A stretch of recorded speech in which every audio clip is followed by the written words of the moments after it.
Good morning, Alec. Can you hear me? Good morning. Yes, I can. Can you hear me well? Yep, loud and clear. Glad to hear Perfect. everything worked out for you, and we'll see if Tom will move you ahead. I'm almost certain he will. So All right, I'm willing to do whatever works for you all. yeah, and I'm not sure which order. There is another item on the agenda in addition to yours, besides the comp plan. So I'm not sure what order he'll take them in, but I would think within the first half hour or so he should be able to get to you. Perfect. That works for me. Okay, thanks, Alec. Thank you.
Good morning, Mike. Can you hear us or hear me?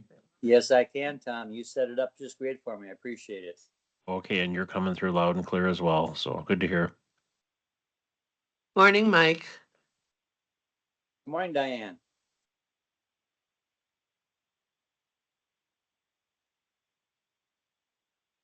Is it a nice morning out this morning up there? It's chilly. We got some snow the other day, and there's more predicted. Quite a bit coming on Saturday, from what we hear. So it's winter. Oh, okay. And how is the weather there, Mike? Well, I don't know what it is right now, but it'll be in the 80s today.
Morning, everyone.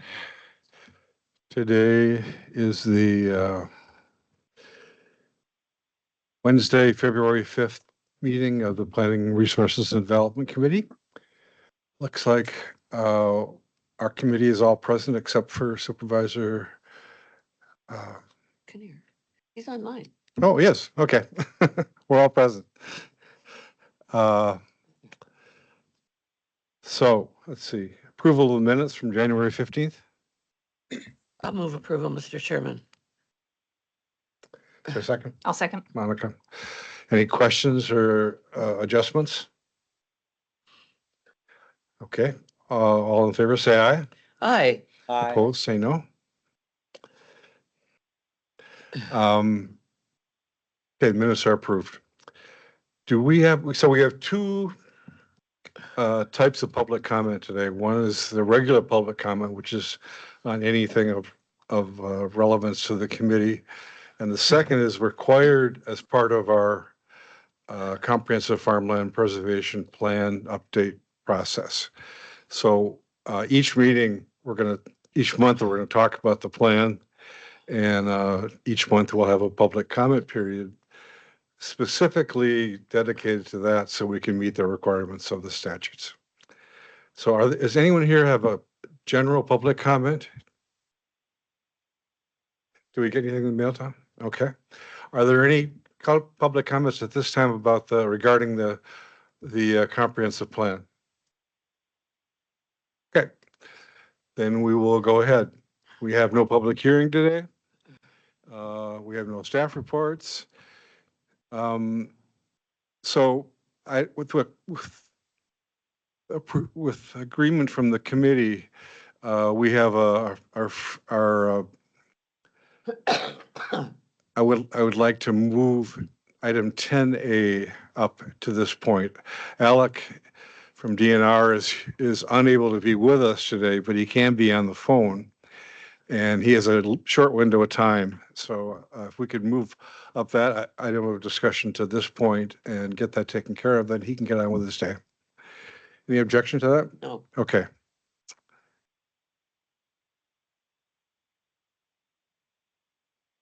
Should I go?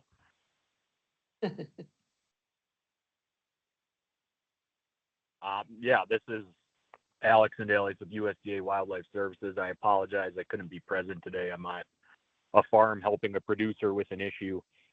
I sent 2 pages with the supplemental materials for this meeting. I don't know which is up right now. The first, which didn't require action, was just a summary of enrollment in the program in Dunn County in 2024. There were 15 enrollees, a variety of different commodities, 2 species, a variety of different abatement techniques. That was down from 28 enrollees in 2023. Those 13 additional enrollees were all winter stored feed deer issues. So if you think about the winter of 2023 versus 2024 and understand the discrepancy. I can answer any questions anyone has specifically about 2024 enrollment.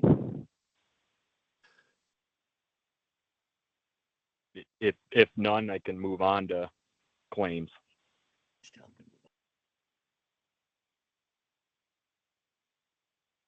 All right, there were 3 claims in Dunn County in 2024. These claim totals are based on the commodity prices approved by this committee at the December 18th meeting. Dan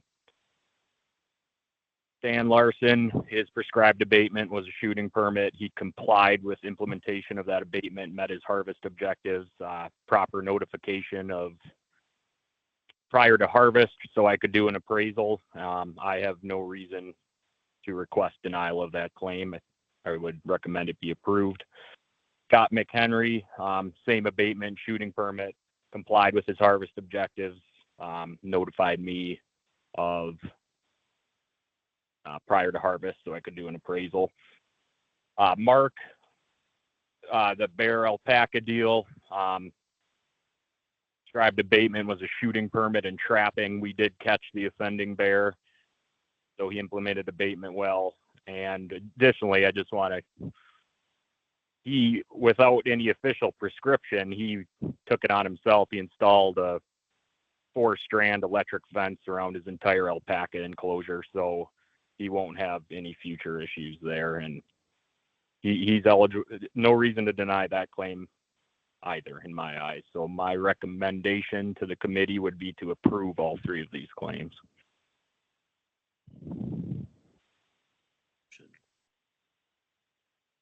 To approve? Yeah. Any questions of Alex for anyone? Gary? Gary, turn your microphone on. I thought I did. Oh, I see that the subtotal is down, what, 10% from what the appraised damage was? Is that just common knowledge or is that the way you do it? So the program requires a $500 deductible. So the discrepancy between appraised damage and claim, it's less 500 for each one of these enrollees. Okay, thank you. You're welcome. Alec, I'm just curious, did the bear kill the alpaca? Yes, the bear killed the alpaca, Ew. and yeah, it's commercial alpaca. You know, they're raising these animals for fiber production and sale breeding to sell future stock. So it's an eligible agricultural commodity. Okay, thank you. Welcome. Do you need a motion? Okay, any other questions? I don't think we have a motion yet, do we? No, we No, don't. let's have them, see if we have a motion to approve payment. I'll move approval. Morehouse, is there a second? I'll second. Thank you, Monica. We have a motion and a second. Any further questions? So, all in favor of approval, say aye. Aye. Aye. Opposed, say Aye. no. Okay, motion carries and the payments are approved. Thanks a lot, Alex. Thank you. Thanks for accommodating me.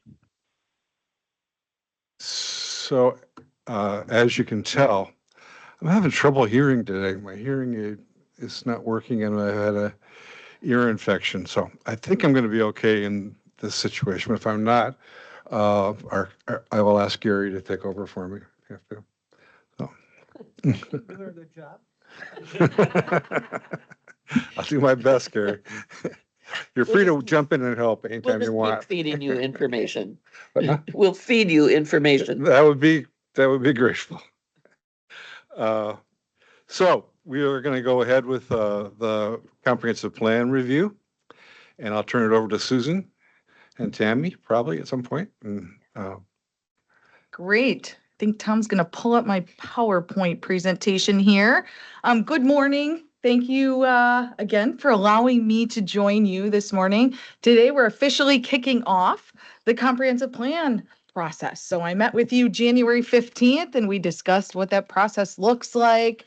And the group decided to move forward and officially kick things off here at your PR&D committee meeting today. Again, my name is Susan Badke, planner with the West Central Wisconsin Regional Planning Commission. We are the organization that is facilitating this process in consultation and alongside your environmental services and your planning and zoning department. I've been working closely with Tammy. I think we're going to have a good working relationship, and I think things will go very smooth. We've figured out over the last few weeks, have figured out our process for document management. Website is up at web page, I should say, is up and running, and I'll provide some more details on that. Some of what we're going to cover today, I covered at our last meeting, but I do want to, again, this is our official kickoff, kind of bring us back to where we are and where we're headed. Last time when I joined you, I was able to introduce myself, but I wasn't, few of you I know, but I wasn't able to, have you folks introduce yourself. And so I'm going to take a few minutes today. I'd like you folks to share a little bit about you. We're going to be working closely together over the next 16 to 18 months on this project. And so I think it's important that I get to know all of you. So just a few things that I'm looking for: your name, how long you've lived in Dunn County, do you serve on any town board, village board, city council, any other county committees, just so kind of I have a feel feel of what your involvement is at the local or the county level. So not sure, Mr. Chair, if you want to start and kick things off, and then we'll just go down the road. Okay, But I'll take orders. Well, thank you. sure. Um, Yes, ma'am. I am Tom Quinn. I'm the chair of the committee. I've been on the committee for quite a long time, and over 12 years probably, and have been chair for the last 10 or so. See, I moved to Dunn County and after I graduated from college, moved in probably well, it was a little while after that. It was 1974 or so, and then lived in a rural area. My wife taught at Stout, and I got a job driving truck for the Connersville Co-op, and got to know the area. Fell in love with the rural part of the area, especially. And anyway, I have served on the local school board. I don't anymore, but I'm a county supervisor, obviously. I've worked on the Red Cedar Conference. I was executive director of Wisconsin Farmers Union, my last job. And in that capacity, worked on a lot of agricultural and land use issues. Thank you. I'm Diane Morehouse. I have lived in Dunn County. This is sort of scary since 1976. I moved here with my former husband who owned owned and operated a nursery in Weston Township, where I lived for a long time. I now am in the city. I represent District 21, Ward 9 in the city. I'm, in addition to being on PRD, which I have been since I was first elected to the board, and was utterly terrified about all of the issues and questions that this committee has to consider, like, why are we doing that? I'm also the chair of the Health and Human Services Board. And Susan, as you know, I'm pretty passionately concerned about housing. I think I was the major impetus behind getting you to do our fabulous housing study. So I'm still on the Health Done Right Housing Action Team. And I'm also a member of the County Housing Work Group. I've never served on city council or other in other sort of government roles, but I've served on like lots of nonprofit boards. Great. Thank you. Gary Bjork, and I've lived in the county since I was born, except for 4 years going to college. Other than that, lived there. And I've been on the town board for Colfax for 28 years. And because we farm, we have some land that is comprehensive for zoning and some land that has no zoning at all. And let's see, it's awfully busy during the wintertime. Keeps you going, but and I've been on a town board, I think 14 years, something like that, you know, Wow. so And you're still serving on the town board currently? currently. Okay, I was great. thinking about getting off that and this, you know, it's been long enough and sometimes a guy stays on too long, you know, but things are going good, so. Right Great. there, but. Thank that's- you. Yep. All right, good morning. I'm Monica Barrier. I moved to the county in 2012, came here with my husband to teach at Stout. I'm a philosophy professor. This is my second term on the county board, second term in PRND. I also serve on the Community Resources and Tourism Committee. We have Thank one you. on- yeah. I'm Mike Kinnear, and I've lived here since '79. I taught in Boyceville for the first 27 years and been retired since then. I guess I really enjoyed working on the Town of Menominee Plan Commission. And it's interesting now because we went over that originally to do our comprehensive plan there. And the town is also redoing their comprehensive plan right now. So I am looking forward to seeing the overlap and just seeing how things work again. I'm excited about it. I'm on the neighbors board, and that's about it. I guess I've been on here. This is the 6th term now on the PRND. Great. Thank you, Mike. That's everyone, correct? Okay, wonderful. Well, thank you for introducing yourself and that information. I think that's helpful just to know what people's kind of interests and where they're serving currently lie. Let's see here. I'm going to breeze through some of this. I introduced myself last time, but again, West Central Wisconsin Regional Planning Commission.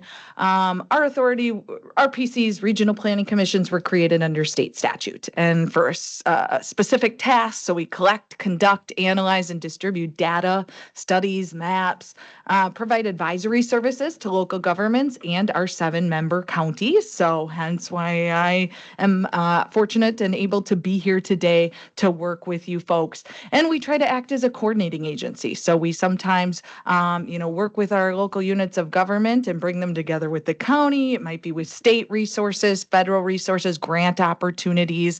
So we try to bring folks together, different units of government. We were established in 1971, our 7-county regional planning commission. And kind of our main areas of focus: economic development, transportation, community planning and development, which encompasses all of those things, right? And conservation and mapping. Just again, to show where we are number 9 on the screen. And Mike, I'm not sure if you can see our slides or not, but holler if you've got any questions. I certainly don't want to forget about you on the line. But number 9, again, 7 counties, extending Polk and St. Croix on the far west, all the way over to Clark County on the far east. Overview of our project. So again, we're here today to talk about comprehensive planning and farmland preservation planning. So just a quick overview of comprehensive planning. Again, I touched on this at our last meeting. This will be the last time I provide you an overview. The next time, every future meeting, we're going to dive on into the heart of the conversation. But again, we're trying to work together to have a conversation as a community, and PRND, you're kind of representing the community being the county, but other public participation opportunities will be there. But it's having a conversation. What are your existing conditions and trends? Where do things lie as it relates to population? What are your population projections, your economics look like? Decide what's important. What do you really want to prioritize as you look out into the future? Comprehensive plan is a long range plan. So we're not looking at what's happening next week, what's happening next month, or what even is happening next year. We're trying to look out 20 years, 10 years, 20 years. What do we want to be? What do we want to make sure we protect or preserve? Where do we want to grow? What kind of industry or business do we want to attract in the county? And then that's our vision, but then how do we get there? And that's that guide, that's those actions, strategies, recommendations. Now, this isn't a recommendation or plan specifically for county government, right? So Dunn County governmental unit as a whole. This is county-wide, so there's different partners that feed into it. The towns play a role, cities, villages, right? So it's all your community partners. This is a county-wide, a community-wide plan, not just tasked with your county board supervisors and staff. It's your plan. I will continue to rehash this throughout every meeting, most likely. This is your plan. It's not my plan. It's Dunn County's plan. And so it's important that you folks provide input. We have a lot of other channels in which to get input as well, but it's your vision, meaning Dunn County's vision, your issues and your recommendations. State law requires certain land use activities, regulations, so zoning, land division, official mapping have to be consistent with a comprehensive plan. And so that's That's part of the reason for doing a comprehensive plan is it's required by state statute if you undertake those functions. But it's also just important to look out, where do we want to be? How do we get there?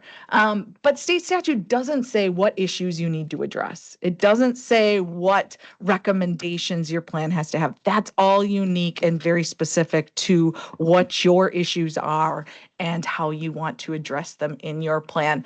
Again, there are 9 elements of a comprehensive plan. We'll be working through all 9 of those elements as we move forward throughout this process. So we start really with issues and opportunities, and that's what we're going to focus on today.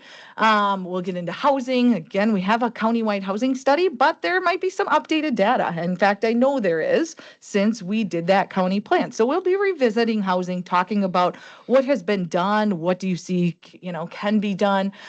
Transportation, utilities, and community facilities, so your infrastructure. Ag, natural, and cultural resources, that's really where that farmland preservation planning piece fits in. It's really that chapter is where your farmland preservation plan, working with your land conservation department, that will be very important. Economic development, intergovernmental cooperation. So I always say, how do we get along with our neighbors? So at a county level plan, it's how do towns interact with each other? Is there conflict between a town and a city or town and a village?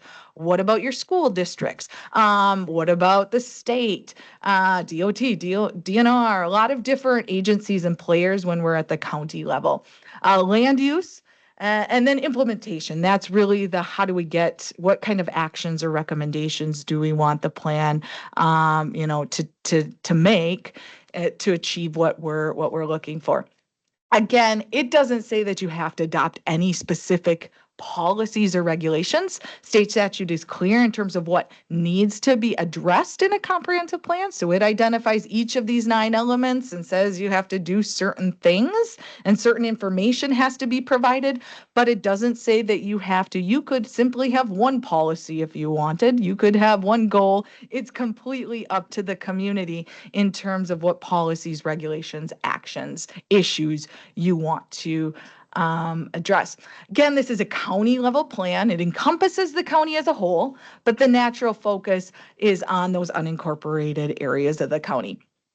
Since Wisconsin statutes requires that the county and its committees decisions, so your decisions on land use regulations, so zoning amendments, land division requests have to be consistent with the plan. And those are the areas that you have regulatory authority over. City has its own plan commission. The town, towns might have their own land use regulations in terms of land division and other things.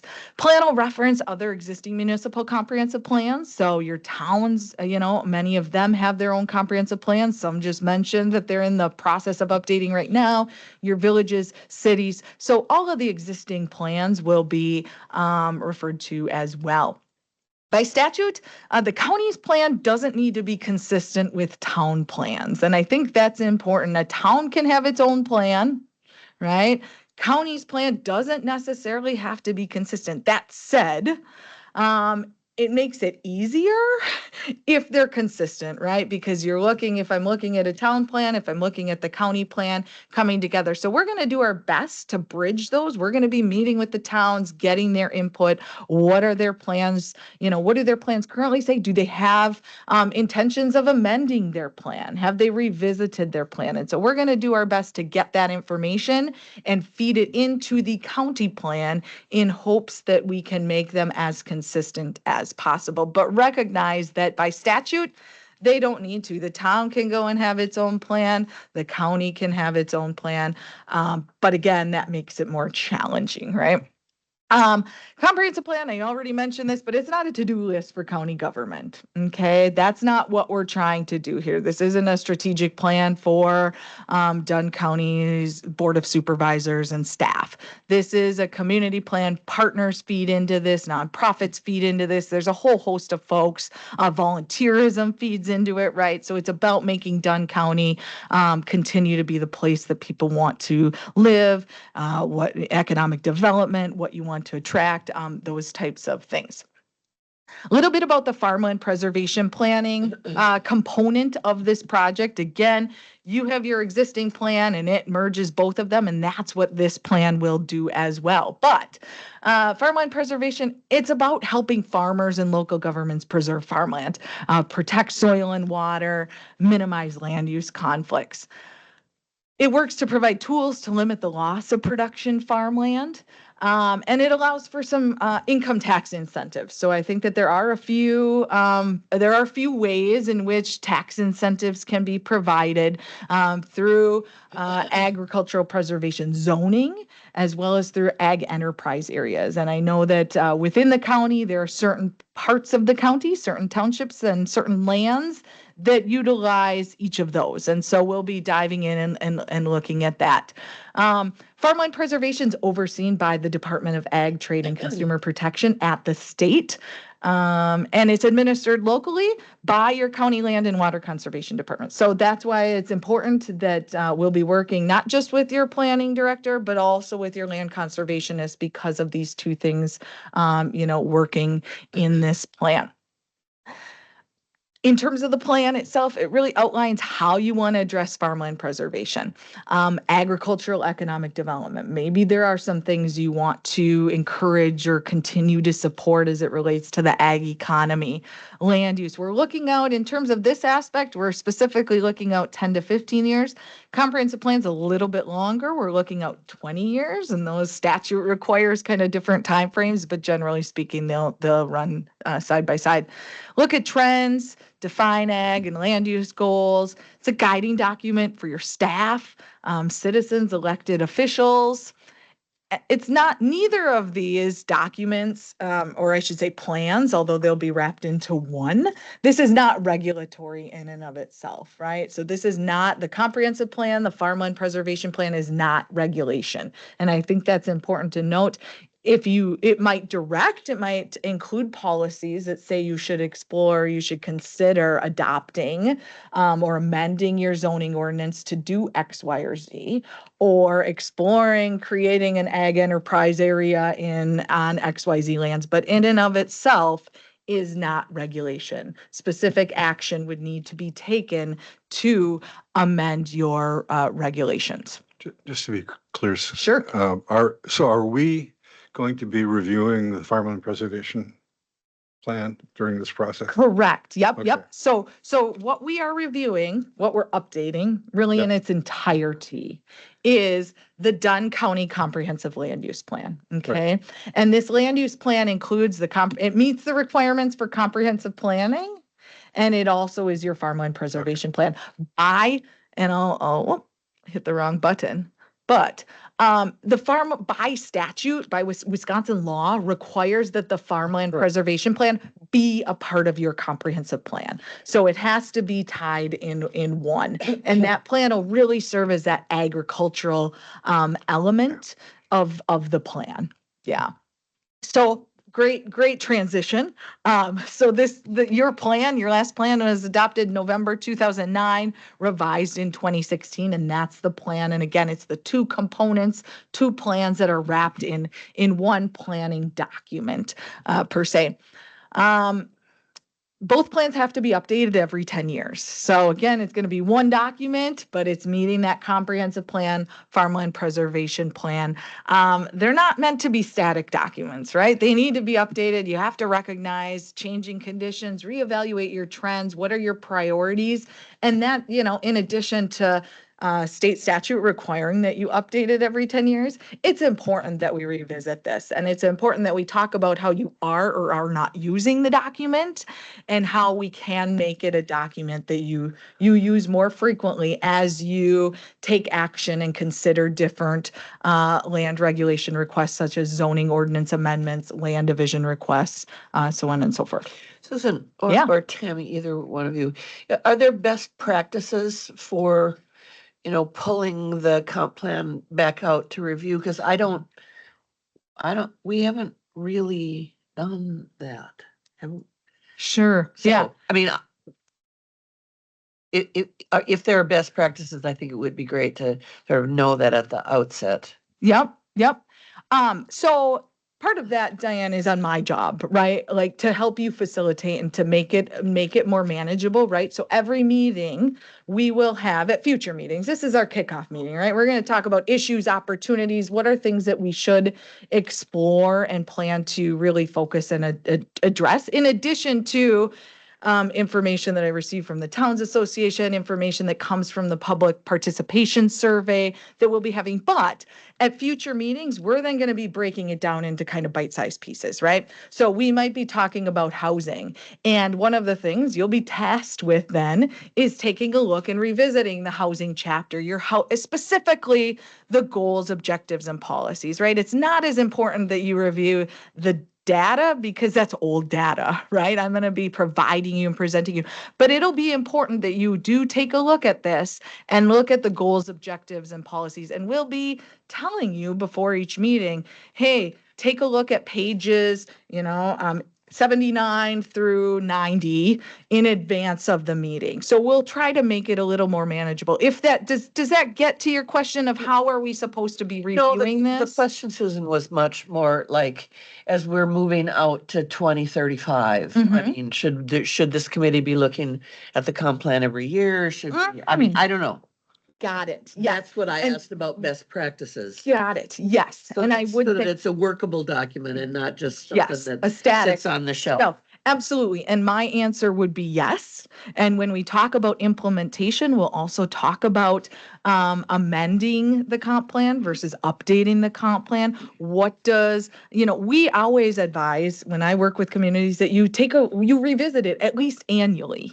Is this working for us? Are there things that we want to, or need to address and amend? Is this taking us, but then as your, so that answers the review part. I would say yes, at a minimum annually. You don't want to be updating your plan all the time because then it doesn't become, then we haven't done a good job of creating your plan, right? The plan is supposed to get you to where you want to be, but I think that it is important that you review it, annually, but that you're using it more frequently than that, right? As a rezoning request comes in. Okay, is this consistent with our comprehensive plan? Does this work towards meeting the goals and objectives that we set forth? If it doesn't, well, you've got kind of two options. One, you can say this doesn't meet our goals and objectives of our comprehensive plan. Or if you think, well, but maybe we do want to allow whatever the request is, right? Then you really need to revisit and amend your plan to, accomplish what you want to do. Then maybe your plan has changed and you need to undertake an amendment. But you should be using this more frequently than once every year, but you should be revisiting it and taking a little bit more comprehensive look at it, at least annually. That get to your question? Yeah. Thank Okay, you. yeah, And one question, sure. because there's quite a few people that work for your agency. Will we have the same person all the time working with us, or will be different people coming in? Yeah, yep, different times? yep. So either fortunately or unfortunately, you're stuck with me the whole process. Okay.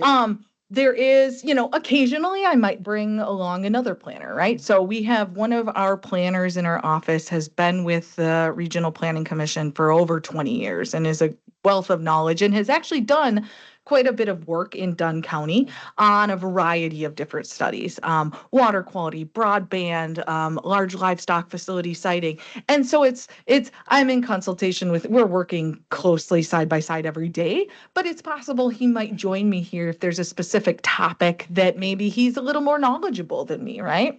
Or he might work to educate me on, then provide me history on some things. So yeah, you're going to see my face throughout the whole process for good or bad. But yeah, it might be that a few others, join me in different aspects of the process. And my other question was, say if there is a different in philosophy for the township as compared to county, Mhm. does one take precedent over the other one or not? Yeah, Because yeah, we got in our township, they want to keep the rural characteristics. And I'm sure some people in Dunn County said, hey, we gotta have more housing. So sure. right there, you kind of go Sure. against each other. Yep, yep, Also, yep. What I would say is what we'll hopefully do in the plan is balance those interests, and perhaps the plan will recognize certain areas that want to remain rural, others maybe that are more open and have more of an appetite for growth. And so it'll be, yeah, we'll need to refine that, but ultimately the county's plan is what the county Planning and Resources and Development Committee needs to take their actions on when they make decisions regarding land use. The town, if they're providing a recommendation to the county, and I think you have that process for zoning ordinance amendments, where you reach out to the town of X. We've had a rezoning request. Here's a recommendation form, provide your recommendation. That town will probably look to their town plan, right? And say, we either agree and recommend approval or we disagree. And here are our reasons.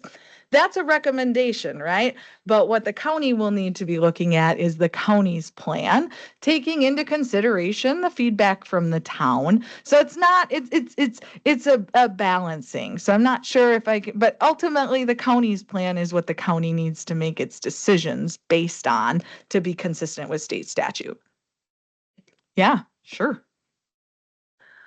Again, what's your role, right? So you PR&D, you as a county zoning agency may direct the preparation of a county development plan. That's essentially a comprehensive plan that's under state statute. So you're authorized to do this under state statute and actually kind of charged with preparing the plan under statute.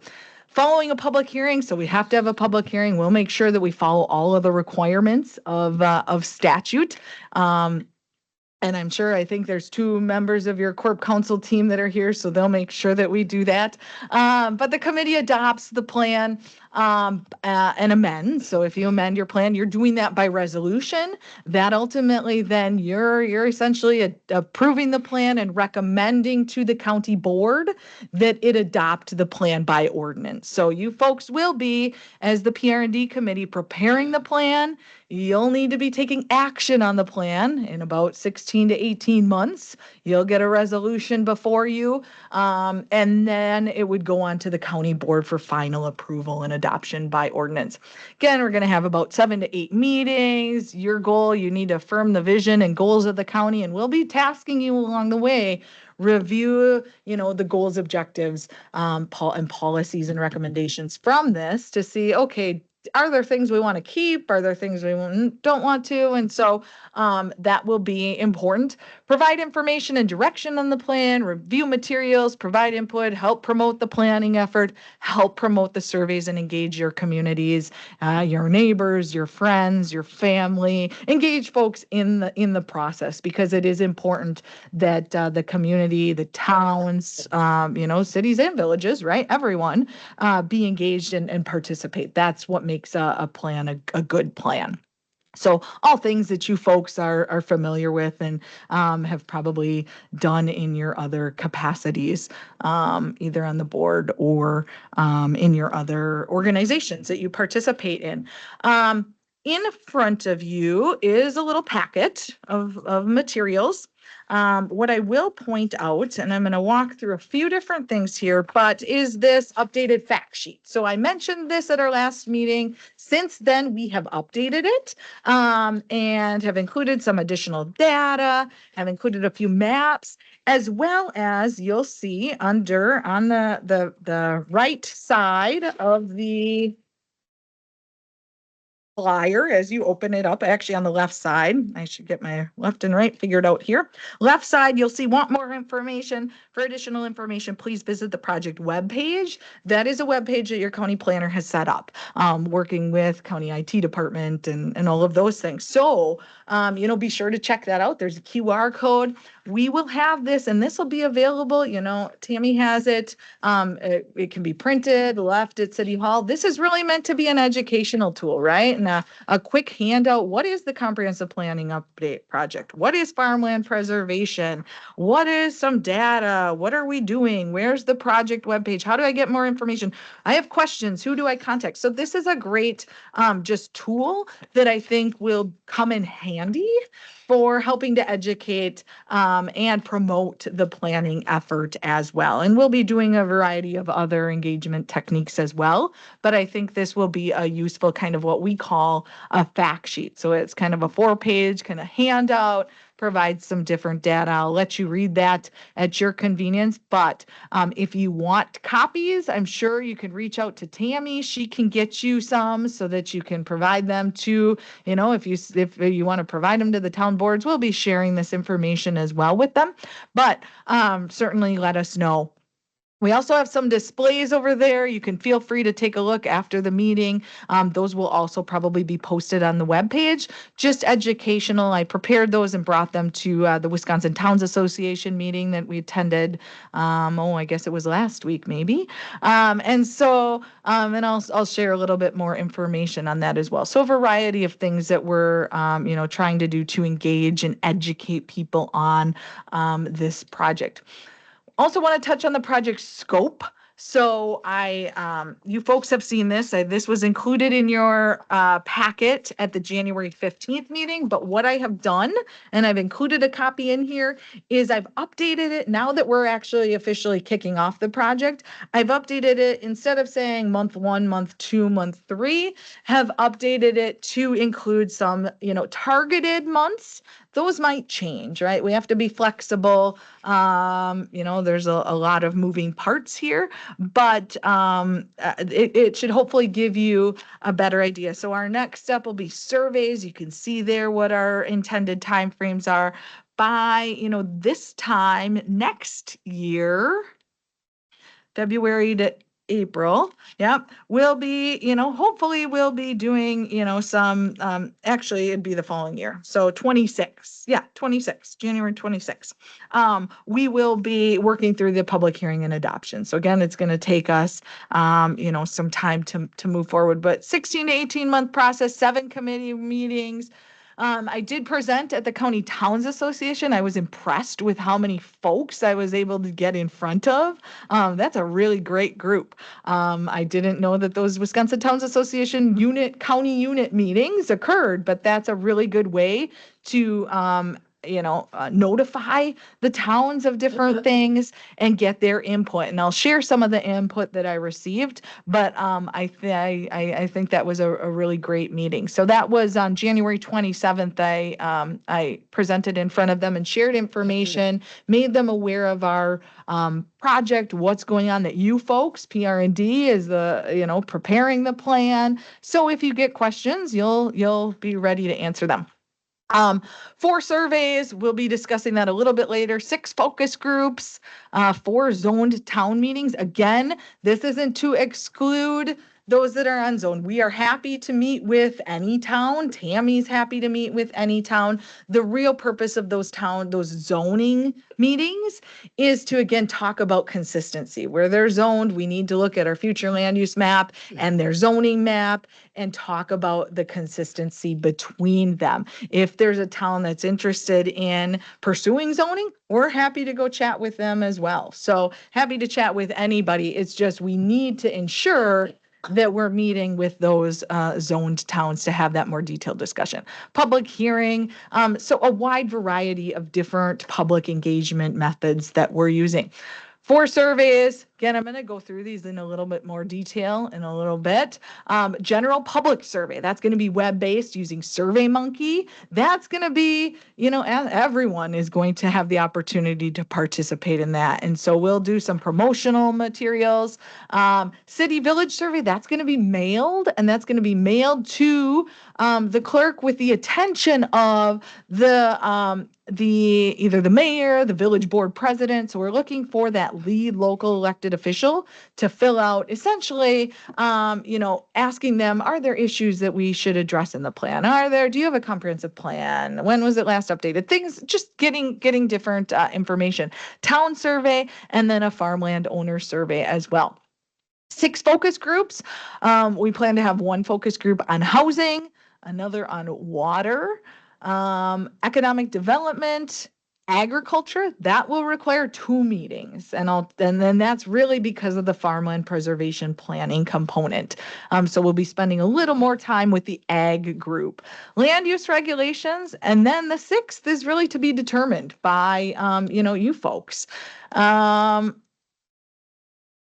What I want you to think about is, do you have suggested stakeholders to serve on these focus groups?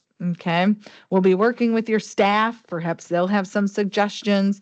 But folks that are engaged and educated on the current kind of trends, perhaps even your housing, maybe that's your housing action team or your housing action work group. It doesn't have to be a newly created group.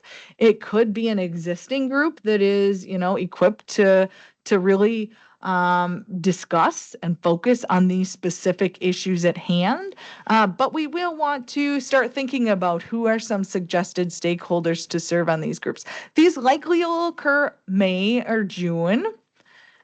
And then I guess I'd look for your input here. Do you have any initial ideas or thoughts for a 6 focus group that any of you have? And that includes you too, Mike, on the line. Are there any, when you look at this list, is there anything that you think, man, unique to Dunn County, we really should focus and have some detailed conversation on this? Want suggestions now? Or you? Sure. Yeah. Yep. Okay. I was thinking about what Gary said, and it does seem to me like the real opportunity in this process is the rare opportunity to bring people together and have discussions and share ideas and see if you can find common ground or at least some compatible perspectives. And this whole idea of in our rural areas where we have a mix of agriculture and residential, about what are there ideas about what kind of development or agriculture use we want in those areas that would be desirable for people to have. And I think one thing that comes up is, when you look at, and we're going to be talking about the Farmland Preservation Program, which has tax credits, but the biggest tax credit is the use value. An enormous tax shift to away from farmers appropriately, I think. But I keep hearing when I talk to people, gee, I kind of resent the fact that, what we've heard is towns, undeveloped town, unzoned towns saying, we don't have any way to raise our valuation except for increased residential development. Because we simply can't raise any money off the farmland that's in our area, the way the tax laws are set up. So I just throw this out there for a later discussion, whether it would be possible to have some focus group that brought people together to talk about, the rural aspect of the county that isn't just agriculture, but is both. Mm-hmm. Thank you. Any other suggestions,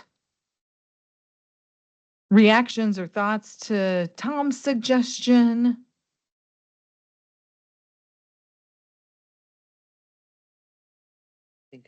That's fine.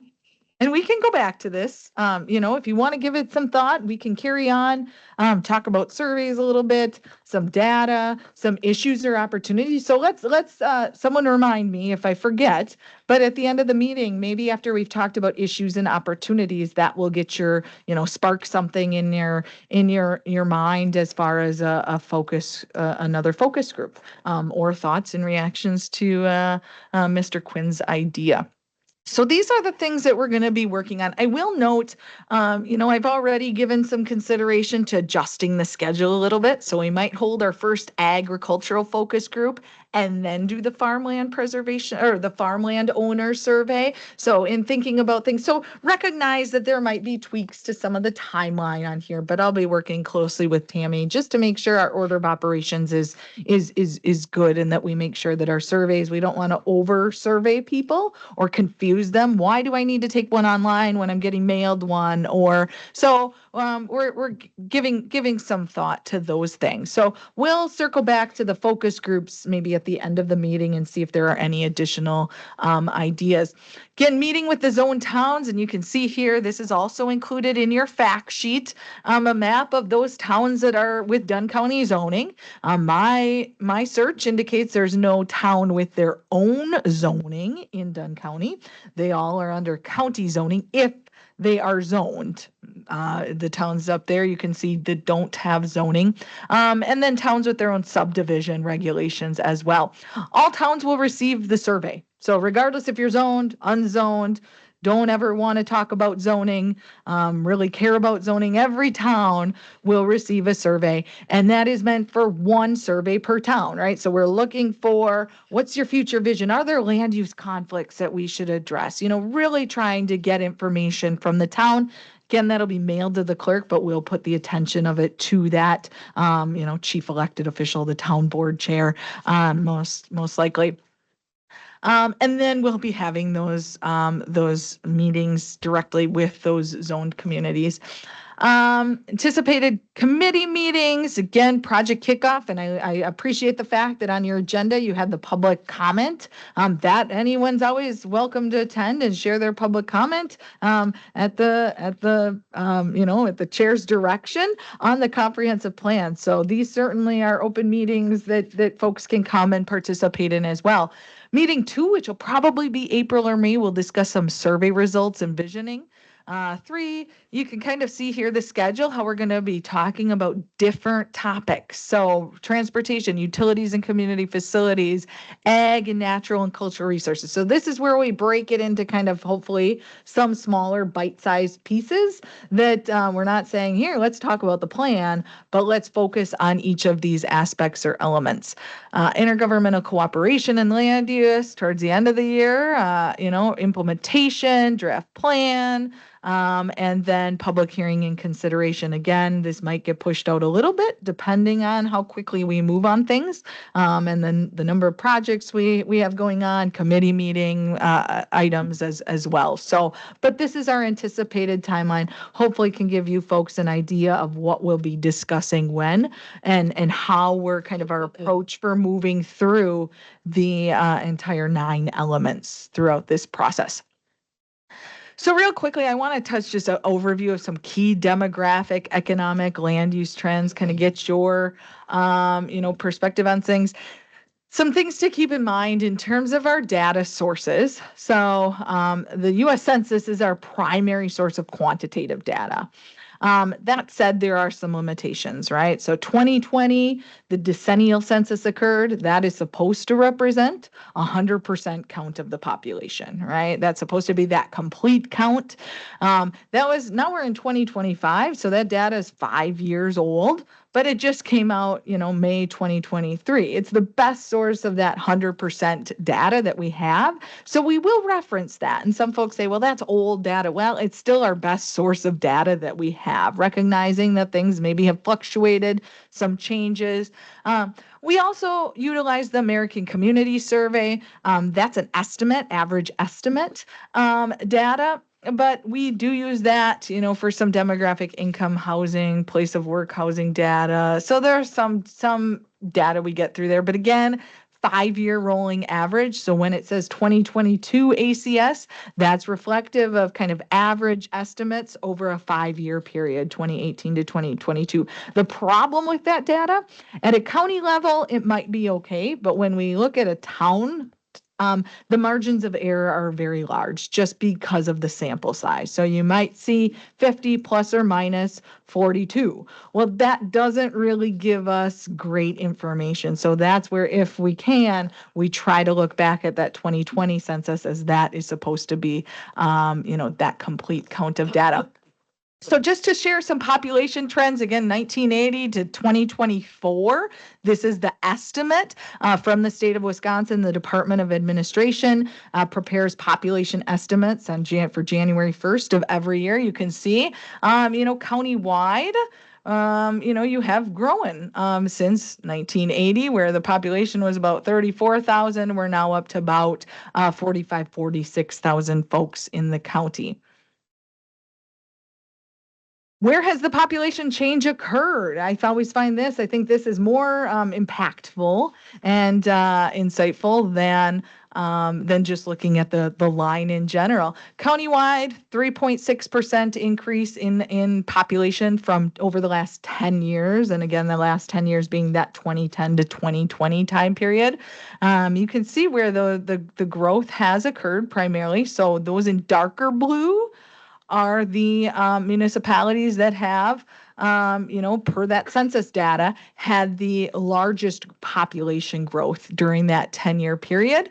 Some areas lost some population, right? So you can see, there are some areas. So anything that's lighter, really in the two lightest shades. So Village of Downing, Town of Lucas, there are many towns in particular that have lost some population. But you can see here, generally those, closer to the city of Menominee, not surprising per se, have seen population growth. State of Wisconsin also prepares population projections. Prior to a few weeks ago, the last projections were prepared in 2013, and that was based on the 2010 census.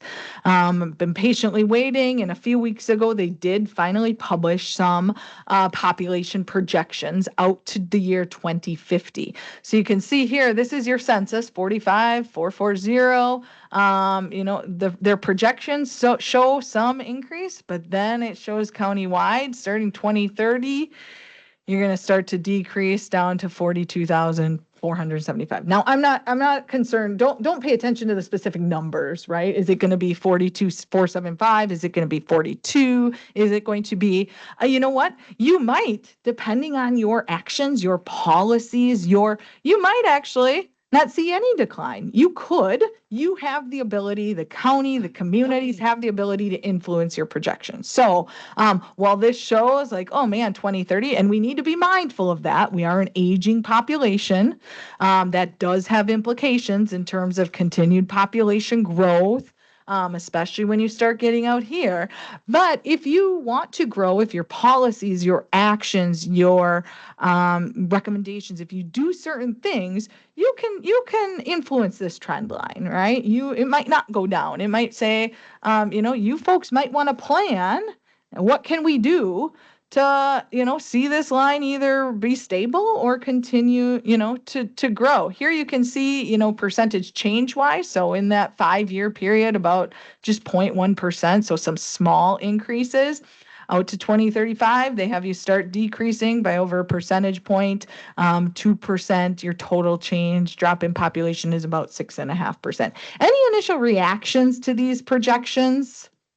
Yeah, I wanted to ask, how does this compare with like the rest of the state, other communities, the nation? Is this just because of changing demographics, or is there something else happening specifically in Dunn County? Yeah, yep. I would say nationwide, or at least statewide, I'll say. Okay. This isn't,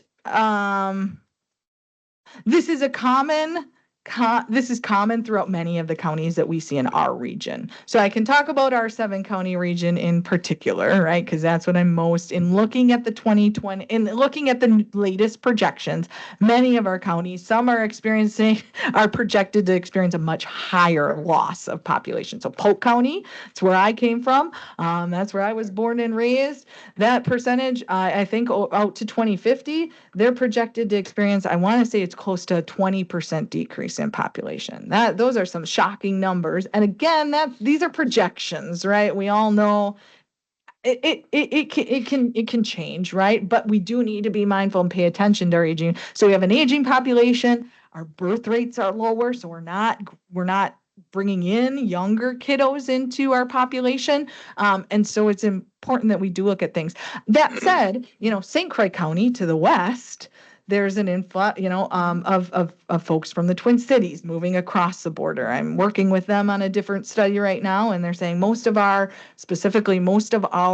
population increase is that 65 plus. They're established, they have money to buy homes, they don't have kids, but that's going to have implications as well because they're bringing in a population that isn't going to add to their younger population. So while they're increasing in population, it's increasing in the older age cohorts of the population. So St. Croix County is kind of an exception. Eau Claire County as well. Those are the two counties in our 7-county region that are, projected to see. I can't say specifically about Chippewa County. I think that they might be, either stable or losing population as well. But it's just demographics play really are driving these things. Thank Yeah, you. Susan, yep. could I butt in here? Oh, yeah, absolutely. Thank you. Yeah, I like what you said about the projections because looking back, the projections had us growing even more. Now we see it going down. And also just a reminder, we received an email the other day from Forward Analytics, the arm of the County Association. They had a real nice paper on population growth. And Susan, you mentioned a couple of things, influx and outflux, and that's a real nice summary for us to look at again too. Thank you. Yeah, thank you. Forward Analytics, a great resource. They provide a lot of different information on demographics. So That this isn't, and I mean, it's not entirely related, but it is sort of, this has prompted me to think about that 6th focus group. Chris and I were at a presentation not long ago that talked about workforce participation. This poses an enormous issue in all kinds of ways. Part of it's aging, part of it is no young families moving in, et cetera, et cetera. And I'm wondering if we can't somehow address how we cope with, all of us old farts dying and no new families moving in. And I mean, because I think it's a huge economic development issue moving forward, and maybe one of the most significant issues that we're going to have to try to deal with in the next, but in the near term and the long term. Yeah, absolutely. Absolutely. Yeah. And when we have our next, I think it'll be our next meeting. Let me see here. Meeting 2. When we talk about population and housing, we'll be able, I'll be digging in deeper to this, right? So the state also projects based on age cohort. So we'll get to see where are we. So we might be projected to increase ever so slightly, right? By 2030. But then how do things, where is that growth coming from ever so slightly, right? What age groups? And then where are we? It'll be interesting to take a closer look. I think that'll shed some light too. But you're exactly right. Our aging population is, and how can we recruit and attract? We always talk about, when we talk about housing, and housing is a big economic development. Everything ties together, right? But we talk about how can we attract and retain our workforce, right? And do we have the housing we need to attract and retain them from a housing standpoint, right? That's just one aspect. Do we have childcare? Do we have transportation available? Do we have, so there's a whole host of things, but absolutely in terms of the workforce, and you're competing, I say you can influence these if you really want to. If Dunn County says we want to, now there's a limit, right? We only have so many people to go around, right? We aren't going to be able to create bodies. People, anyways.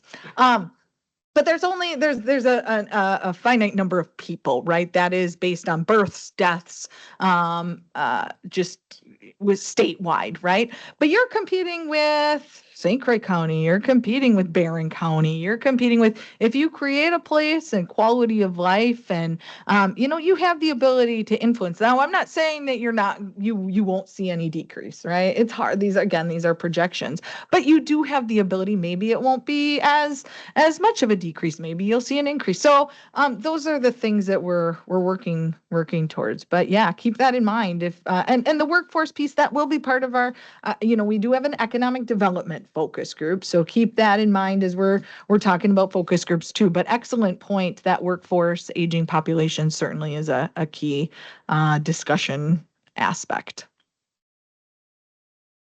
Age, that leads us into age. So median age, 2000 to 2020, so over the kind of 20-year period, we have increased about 5 years, our median age. So median meaning 50% are older, 50% are younger. 2020 median age per that census is about 36 years of age. You can see those that are older, where the median age, this is the age range. So the towns that, the communities, I should say, that per the census have an older, a higher median age, so their population generally is a bit older. You can see those are identified in the darker blue shades. With those younger, of course, City of Menominee, we have our student population there, maybe, some other younger workforce there. So that's not overly surprising. Population projections for Dunn County. So here you can see by age group. Now I'll get you more specific numbers will be forthcoming as we dive deeper into population and housing. But you can see here by age group. So again, that yellow line is that 0 to 19. You can see we're not producing as many younger kids as we used to. And that is then, and again, this is a statewide, nationwide type of issue, not necessarily unique to Dunn County. You do see different numbers. Every county's graph in the region is different. Some these 0 to 19 just kind of remain stable. But here these are based on those state projections that 0 to 19 is starting to go down. 20 to 24, kind of, that makes up kind of the highest portion of your population group, but kind of remains stable, some decrease. That 65 plus, that's the pink line here, if you can see that, aging to 2030, and then kind of leveling off here. 65 age group is projected to increase by about 23% over the next 30 years from 2020 to 2050. Prime workforce ages, to get to Diane's point, 20 to 44 expected to decrease by 7% in the next 30 years. So again, we need to pay attention to that. How can we try to attract and recruit and attract and retain, get folks back who lived here? What can we do? So we'll have conversations on that. That 5 to 19 age group is projected to decrease by about 25%. That has implications too, not just on future workforce, but schools, and these are many of the questions and the implications that many of our counties are grappling with. There's no magic solutions, but there are things that we need to keep in mind demographic wise as we work through this process. Median household income. So we look at incomes, economics, 2000, it was about 38,000, 39,000. 2023, based on that ACS data, about 72,000. So it has gone up. Now, as the housing study indicates, our incomes haven't gone up at the same rate as our housing costs and other costs as well. But recognizing median household income has gone up. That said, while incomes are improving, there is still a concern for some households. So we look at this number and we think, oh, $72,000, not that bad. Recognizing that's median, right? So 50% of your households are making more than that. 50% are making less than that. This is some data from the United Way. They prepare reports. This report was done in 2022, I think, is the last report that they have prepared. They prepared it in 2024, but it's using 2022 data, I believe. About 12% of county households live below the poverty level. About 25% are living paycheck to paycheck, struggling to pay for housing costs, food, childcare, and other basic expenses. So it's important to keep that in mind when we're planning for our future. Wages, of course, haven't kept up with the costs of other things, other expenses. And so we do need to recognize that while median household income has increased, there are still some households that are struggling just for basic needs. Just a quick snapshot, housing snapshot. This is based on the 2020 census data. So mix of housing units, about 65% owner, 33% renter. You do have some seasonal or migrant. That's what the classification that is. And I guess, well, primarily seasonal types of housing. So not year round, not permanent type of housing.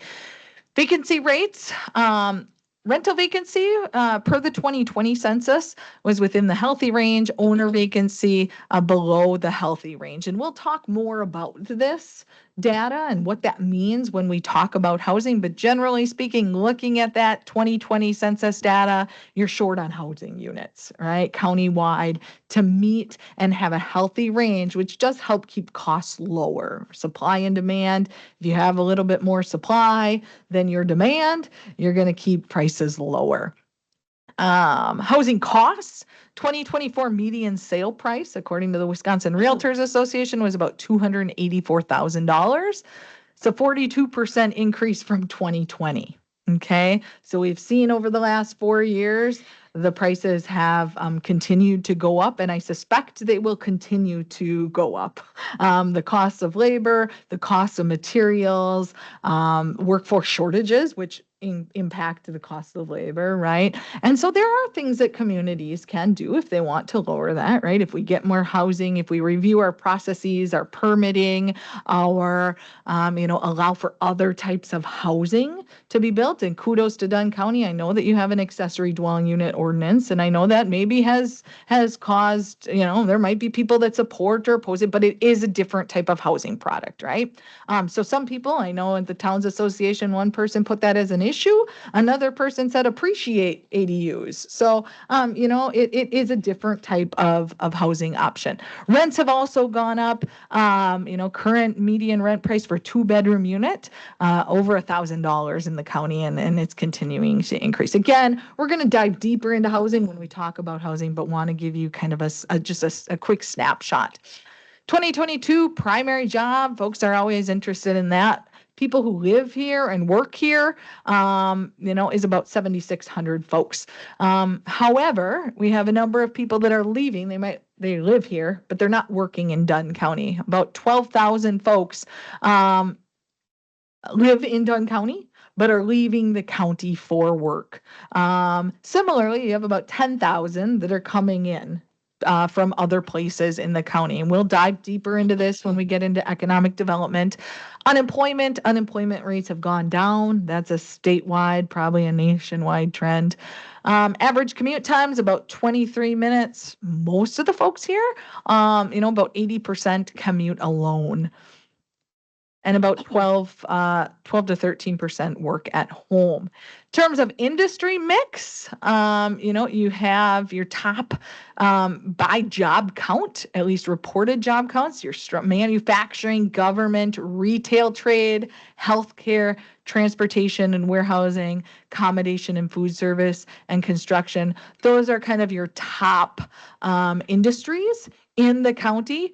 You can see here the competitive effect, government, you're lower in terms of your compared to the rest of the region, along with healthcare and social assistance. And we'll dive deeper into this when we talk about economic development in more detail. The federal government, there is the agricultural census that is completed. I believe that's completed every 3 or 4 years. The last census was done in 2022. So just some stats from the ag census. Dunn County, so you lost about 474 farms and about 26,000 acres of farmland from over the 20-year period from 2002 to 2022. Average rates of loss was higher more recently. So 2017 to 2022, you lost more farms, lost more acreage during that period. 2002, the average farm size was about 237 acres versus 308 acres in 2022. So farm size is growing, right? So we're losing farms, we might be losing acreage, but the average farm size is growing in acreage. So we're getting bigger. 2002, 28% of the farmland acreage in the county was located on farms with 1,000 or more acres, compared to 52% in 2022. So again, you have more larger farms in the county are kind of losing that, some of those smaller farms maybe into consolidation or growing of the larger farms. Number of farms less than 70 acres decreased. Again, that kind of falls into line with your growing in those larger farm sizes. Here, number of farms with 1,000 acres or more grew by 61%. Just falls in line. Dairy farms decreased from 323 to 78 farms. So that's the number of farms. But the dairy cattle increased by 3,500. So your average herd size, increased significantly on dairy farms. Does this seem to represent and reflect what's happening in the county regarding agriculture, what you folks are seeing, what you're hearing? Yeah. Can you contextualize that number, 26,000 acres, like as a percentage, about how much is that? Do you know? I don't. Does anybody have a sense of that? Oh, yeah. Yeah. So that would be 40 sections land, mile square. There's 36 sections in a township. It's a little over a town. One whole township. Or a surveyor's township, not a government township. Right. Surveyor's township. So the town of Grant, the town of Colfax, we've lost all of that is left production agriculture. There's, I don't remember how many townships or surveyors towns there are in Dunn County. There's 22 governmental towns in Dunn County. Yeah, so just to clarify, there are 24 congressional townships, 36 square miles in each one. So when so there's 640 acres in a section, there's 36 sections in a township. So when I do the math, a theoretical township would contain just over 23,000 acres. So the 26,000 would be just slightly higher than one township. Thank So you. about 36 square miles roughly. Great question. Thanks for asking that. Let's see here. Real quickly, just change in agricultural assessed acreage. And I think Chair Quinn had mentioned, in terms of ag use assessment. So this is just based on assessed lands, the change in ag assessments. Now, I need to do a little bit more digging. Town of Lucas, it showed that it had a decrease of about 11 million acres change in assessed land. So I'm not the data, the DOR's data. This comes from this comes from the Department of Revenue. So their assessment. So for some reason they show, so I included it because I did the calculation, but recognize that the two outliers, Town of Lucas, as well as the village of Downing, it showed, over 1.8 million. I think there was, and not all the numbers are here, but that was another large decrease. So maybe just keep those, I want to dig a little deeper and have some more conversations. Those were the two real outliers, but you can see most communities, and here's the chart, and you'll get this in, this will be on the webpage. I think that Tammy's been adding all the presentations to the webpage as well.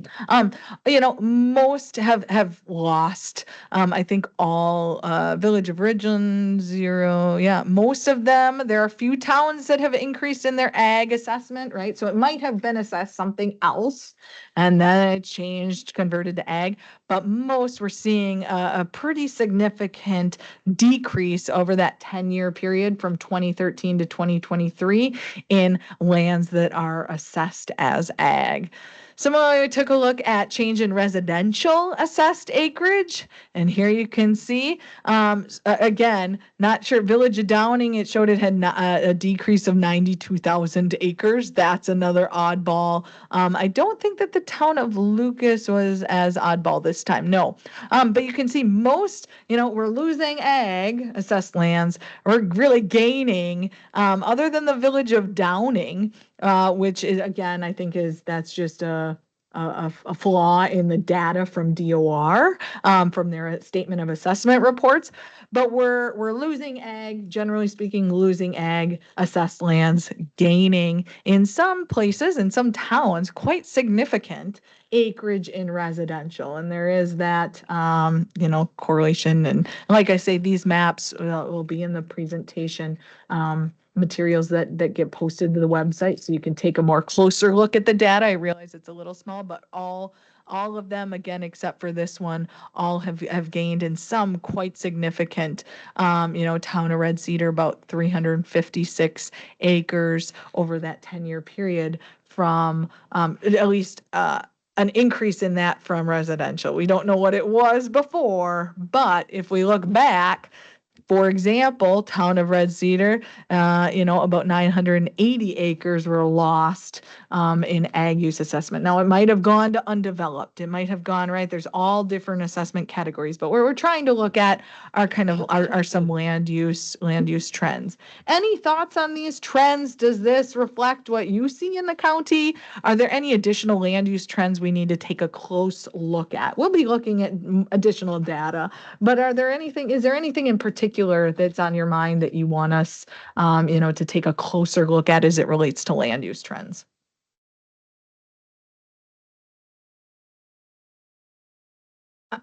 Oh, sorry. I think it'd be interesting to look at what and this is the trend away from different classifications of evaluation. Mm-hmm. What it doesn't tell us is what the relative valuations of those parcels, those totals are. I did it in my township, and it was kind of shocking, actually, how out of balance it was. And I don't know that it's a state policy issue, but it would be good for people to know, I think, what's actually where the bills are being paid. Sure. Yep. Put it that way. Absolutely. And because that may affect what their expectations are of the resource use. Yep. Excellent point. And I've pulled that data and have done some analysis at the county level. I didn't want to overwhelm you today, but I have that all collected in a table. I would, however, like to maybe take that's at the county. So that's including your cities, your villages. I'd like to maybe refine that a little more and just do it for the towns compared to cities and villages. So yeah, absolutely. Any other thoughts?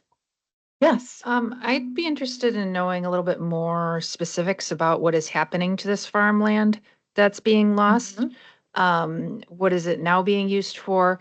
How much of it was like high value land versus a lower value land? Those sorts of trends I'd be interested in knowing more about. Sure.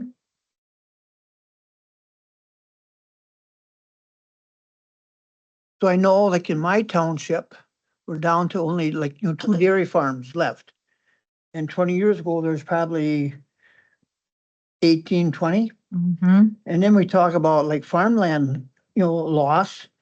You just look at that, solar panels going in south of Elk Mound, that's a big area. And I don't know, there's not enough people that actually look into the loss of farmland like that. And that's a lot of that is all irrigated, so it's good farmland. Sure. Yeah. Yep. We'll be diving in deeper into that farmland as part of the ag element in the farmland preservation plan. Great. Well, thank you.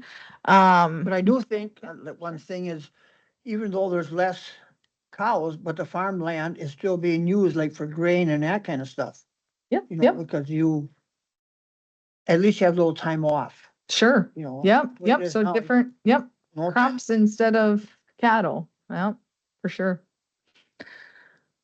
Okay, great. Well, thank you for that. Next, I want to talk about some issues and opportunities, and that's really kind of the maybe the heart of what I want to get at today. We took a look at existing community comprehensive plans. There are several in the county that have been created. There are 5 that have been created or updated in the last 10 years. And I have those listed here. Town of Colfax, Town of Red Cedar, Town of Tainter, Village of Colfax, and the City of Menominee. They amended it in 2024. Some common themes from these more, and I'm not, excluding those that were adopted before 10 years, but we specifically took a look at those that are more relevant, more recent. So within the last 10 years, as we were generating this, some common themes that are from those 5 plans that were adopted or updated in the last 10 years focus on preservation of ag and rural character. Towns want to encourage economic development, but balance development and preservation. And I think we've touched on that earlier, right? It's how do you balance those things? Growth in population, but it recognized the aging population. Your data certainly, reflects that. Preservation of natural resources, so water quality in particular, but other natural resources is important, as the desire to improve the quality of life. So these are the common themes that came out of the issues and opportunities sections from these 5 plans. I also asked, and this is a big laundry list of things, but when I was at the January 27th Wisconsin Towns Association Dunn County Unit meeting, I tasked the folks with sharing their thoughts on what issues or challenges should be addressed. And so that was trying to get them to already participate in the process. And I thought it's useful to inform you folks of what those that responded to that, how they responded, what things they want to see, kind of what issues they'd like to see discussed and hopefully addressed in the plan. So a long list of things, but maintenance and upkeeps of roads, bridges, and culverts, that was a clear number 1 winner. There were a few different comments on that. The others you can see here, ADUs, campsites, aging population, EMS and fire service. And I know the county's been talking about that along with some towns and maybe the city of Menominee to explore some potential coordinated services of that, or at least study the feasibility of that. Getting people to serve on town boards and in local government. Reduce the size of government. That I wanted to include that in here. That was one of the items. Continued farmland preservation with lot minimums, housing. So some folks see housing as kind of contradicting their rural character, rural development. Large livestock operations, manure handling, water quality protection. Will current infrastructure and services be able to keep pace with growth? So how do we pay for things? How do we fund? And that gets to the point at the top item there, that maintenance of upkeep of roads and bridges. Urban rural development. So again, and I think that gets to what Mr. Quinn had said kind of earlier about different attitudes or different ideas for development. Population growth or loss, right? So how are we changing in population? Commercial uses on ag lands and spot zoning and ag land lot size limitations. So a wide variety of things here. We're going to try to incorporate these, maybe get more, this will feed into our community survey that we're preparing as well. So taking these things, this is what those that attended the meeting responded, but we're going to get more information hopefully from the general public as it relates to what issues, opportunities they want to see. So what I'm going to ask is, in your packet that was at your place, there is an orange piece of paper like this. And maybe we will take, let's see here. I just want to, maybe we'll take 5-10 minutes. If you can list 1 to 2 potential changes, 1 to 2 concerns, challenges, strengths, opportunities for Dunn County that should be recognized in this plan update. So it can be general, it can be specific. What as a member of this committee, what do you see as key things, changes, challenges, opportunities, strengths? What do you see as kind of those key things that should be addressed in this plan update? So maybe we'll take 5-10 minutes, give you a little bit of time, and then we'll circle back. Oh, you don't. Yeah.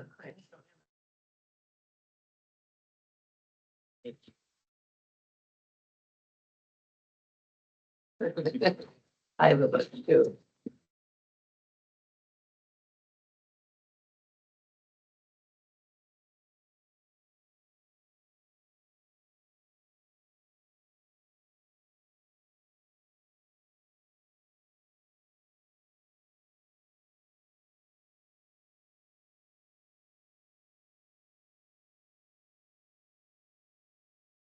Intrigued by the assessment. What was that? I'm intrigued by the tax assessment. The valuation Yeah, question? the valuation, yeah. I'll send you, I'll put the, no, I won't send you. You'll add. I will upload. At least for the county, but then we thought, oh, like, visually, let's map some things. And then let's break it out town, because it's really skewed if you add the city, Right. the city in there, so.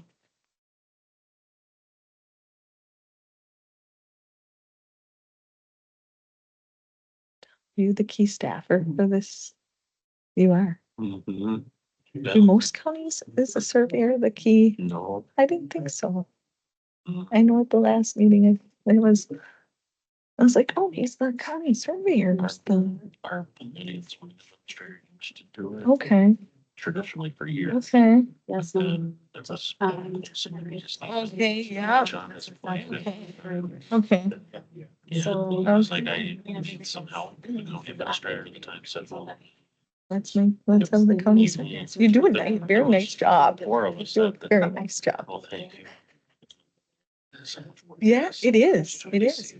It is. Yeah, for sure. I worked for local government for 10 years. And prepared all the plan commission packets and staff report. It's a lot. It's a lot. Yeah.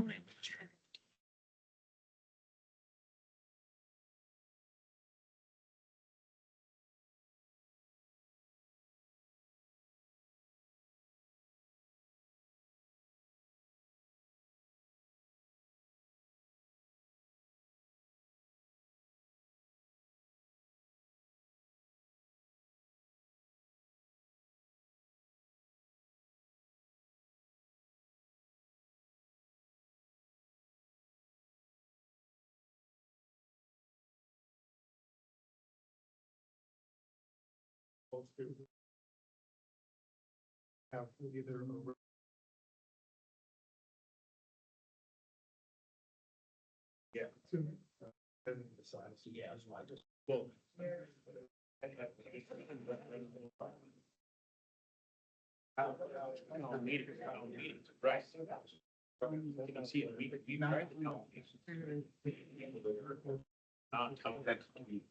thank you.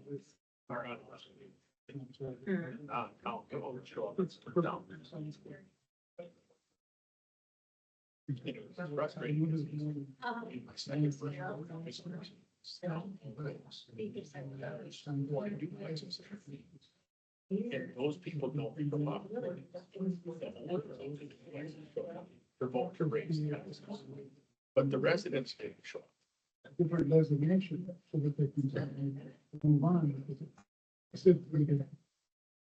So far, it's a plastic that has. Clear areas. And it has.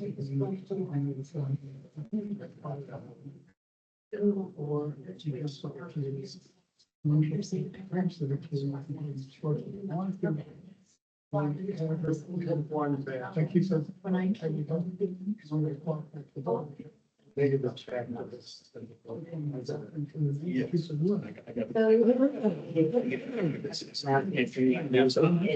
State zoning, or is it a public health regulation? Understand.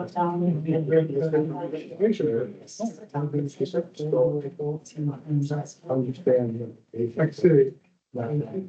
Yeah. There's this one, and these guys, it's like, and be right here, they don't really, they're too much for one and not enough for the other. Right, it sounds like that. Maybe folks, a few more minutes. We're not going to be reading these out loud today. I'm going to actually be collecting them, but I wanted to make sure to build in some time for you to complete them. If you need additional time after the meeting, feel free to take it. I'll collect it. Oh, yes. Oh, yes. Thank you. Mike. How about I email Yes. you, Mike? That would be helpful. Thank you. Yeah, I will email you when I'm back to the office. I'm sorry about that. How easy it is to forget about you, but I don't want to do that. So I will email you, and then you can email me back with your responses. Does that sound good? That sounds doable. Thank you. Okay, great. Mike, I forgot about you. Have you seen like a big change? Like 20 years ago, like we had to add on to our school to make more room. And now because of less students going Yep, there, Yep, yep, there's a yep. lot more room left over. Yeah, yep. And every school district is different in their enrollments, right? But yeah, declining enrollments certainly have an impact, not just on additional space, Yep. but funding. There are some real impacts for our school districts as it relates to aging population and our projections and less students. So, Did yeah. we have schools like Elk Mound where there's a lot of building going on? And they're actually going into a bigger conference because their population is going. Sure. So Yep. it's all Yep. about- It's all about where that population growth Mhm. and specifically population growth in the younger age groups, right? That's the student population. So does that help if there's like more manufacturing jobs? Because if a person gets out of high school and they're looking for a job right off the bat, that's probably where they'd start out to look for a job. And it's not the high, they're really paying Crappy. a lot, but yet there's still enough to, start a family and get going to help the population too. Yeah, it goes hand in hand, right? So if you have job opportunities, you either, I can't say whether a student from Elk Mound would stay and work there, Yeah. but, it might attract a certain age group or demographic. If it's entry level wages, maybe it's not to say that someone older wouldn't also be interested in that job, right? So it really really kind of varies, but. Okay, I think I'll move us along. I'm gonna collect those if you wouldn't mind, and Mike, I'll email you, and as soon as I'm back to the office, my apologies for forgetting about you. I didn't mean to, but I'll email, make sure that I get your thoughts, and that then will feed into some of the things that we talk about in the future. It'll help inform your kind of thoughts in addition to the information I received from the attendees at the Wisconsin Towns Association meeting. That'll help inform the community survey as well, and I'll be working with your staff on that. Follow-up question for any of you, and I'll have more conversations with staff as well, but are there aspects of the county's land use regulations, and you folks look at those, so you're looking at your zoning ordinance, your land division ordinance, that one, pose a challenge to interpretation, are difficult to enforce, require variances or special exceptions? I know the land division, I was here at your last meeting, so I heard that. We don't need, I already have that one on my list. Are objected to by the towns or the public? Are there certain things seem to conflict with your overall goals of the county? I just want a little bit of info on your your perspective on the county's land use regulations and if there's any hurdles or challenges with those.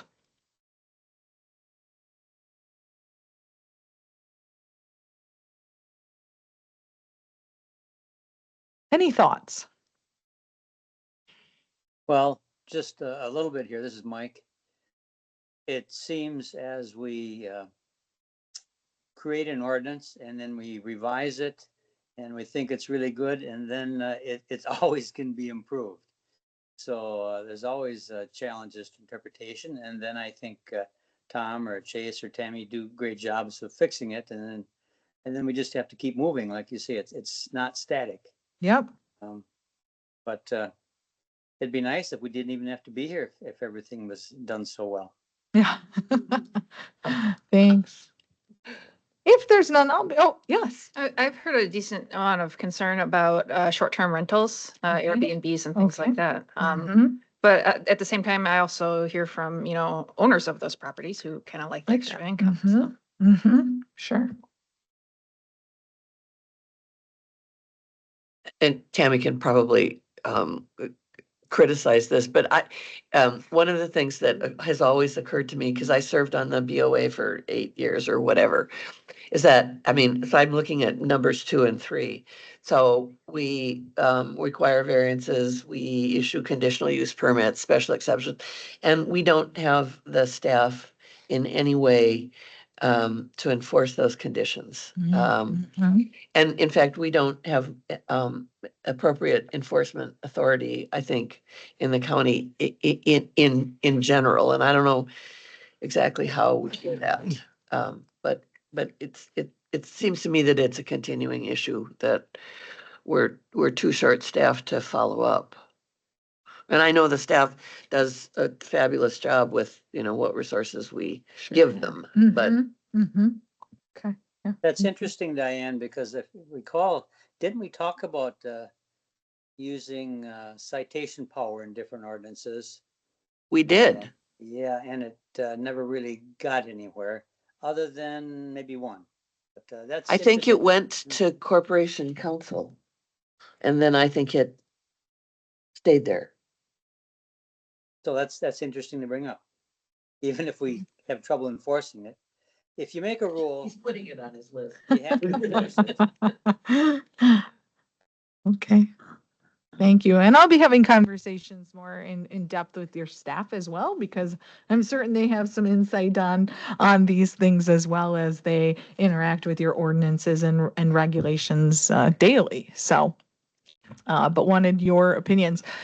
Quick note, again, I said I'd mention, provide more detail on those 4 different surveys that we have built into our planning process. So I want to touch on that. First is a general public survey, web-based. That is scheduled. Oh, okay. All of them. We're scheduling for February to March. The general public survey, the city village survey that'll be mailed, town survey that will be mailed. The 4th survey, while I have this under the February to March, that farmland owner, as I previously mentioned, that'll probably actually get pushed out maybe to April or May. I'd like to have that ag focus group meet and have their first meeting and get their input on issues, opportunities, maybe on some survey questions, and then have that farmland owner survey. It'll also, the benefit of doing it that way will be to spread out the surveys, right? So that someone isn't a farmer is part of the general public, right? But if they own 30 or more acres, they'd also get a second survey. So it's going to spread those two and kind of separate them and hopefully avoid some confusion. So again, that farmland owner will probably get pushed down in the schedule, but I'll be chatting with Tammy on that. Any objections to that? I didn't think so. Oh yeah. Yeah.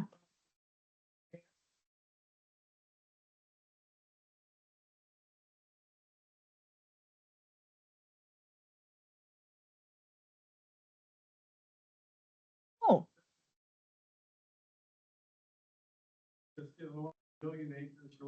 Yeah. 11 million. Sure.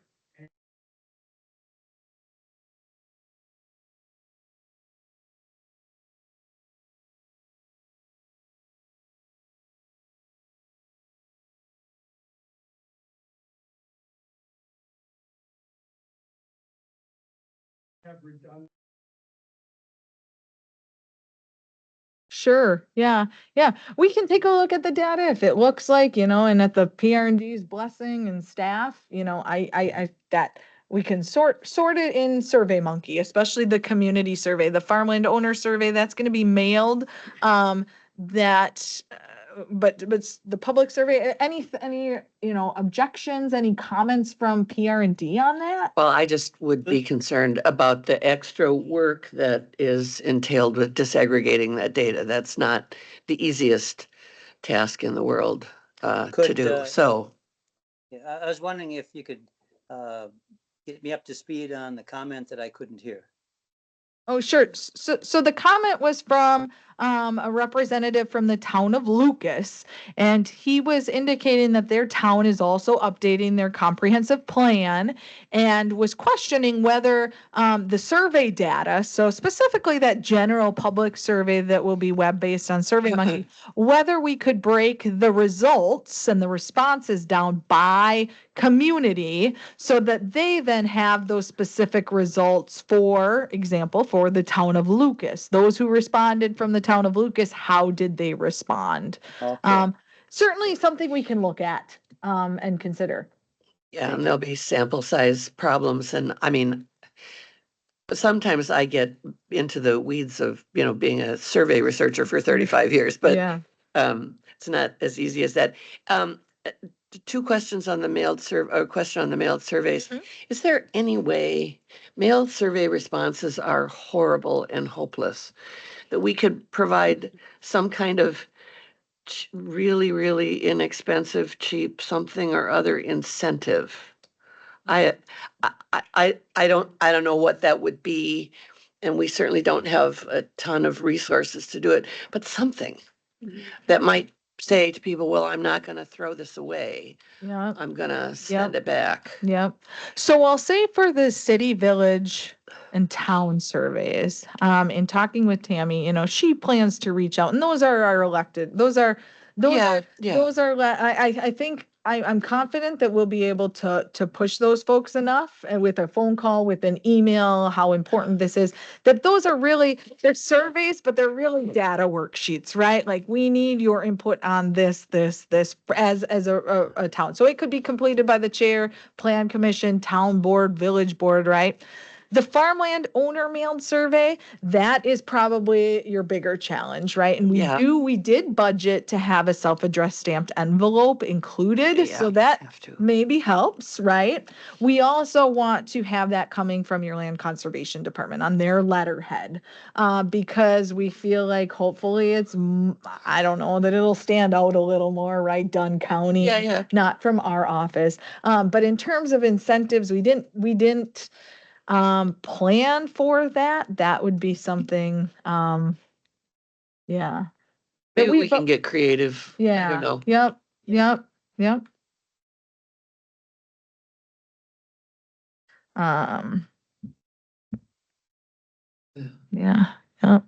Okay, so now I want to take just a few minutes. We are getting, don't get too worried. I'm nearing the end of our discussion. So we're sitting at 10:15, but I think we're doing okay.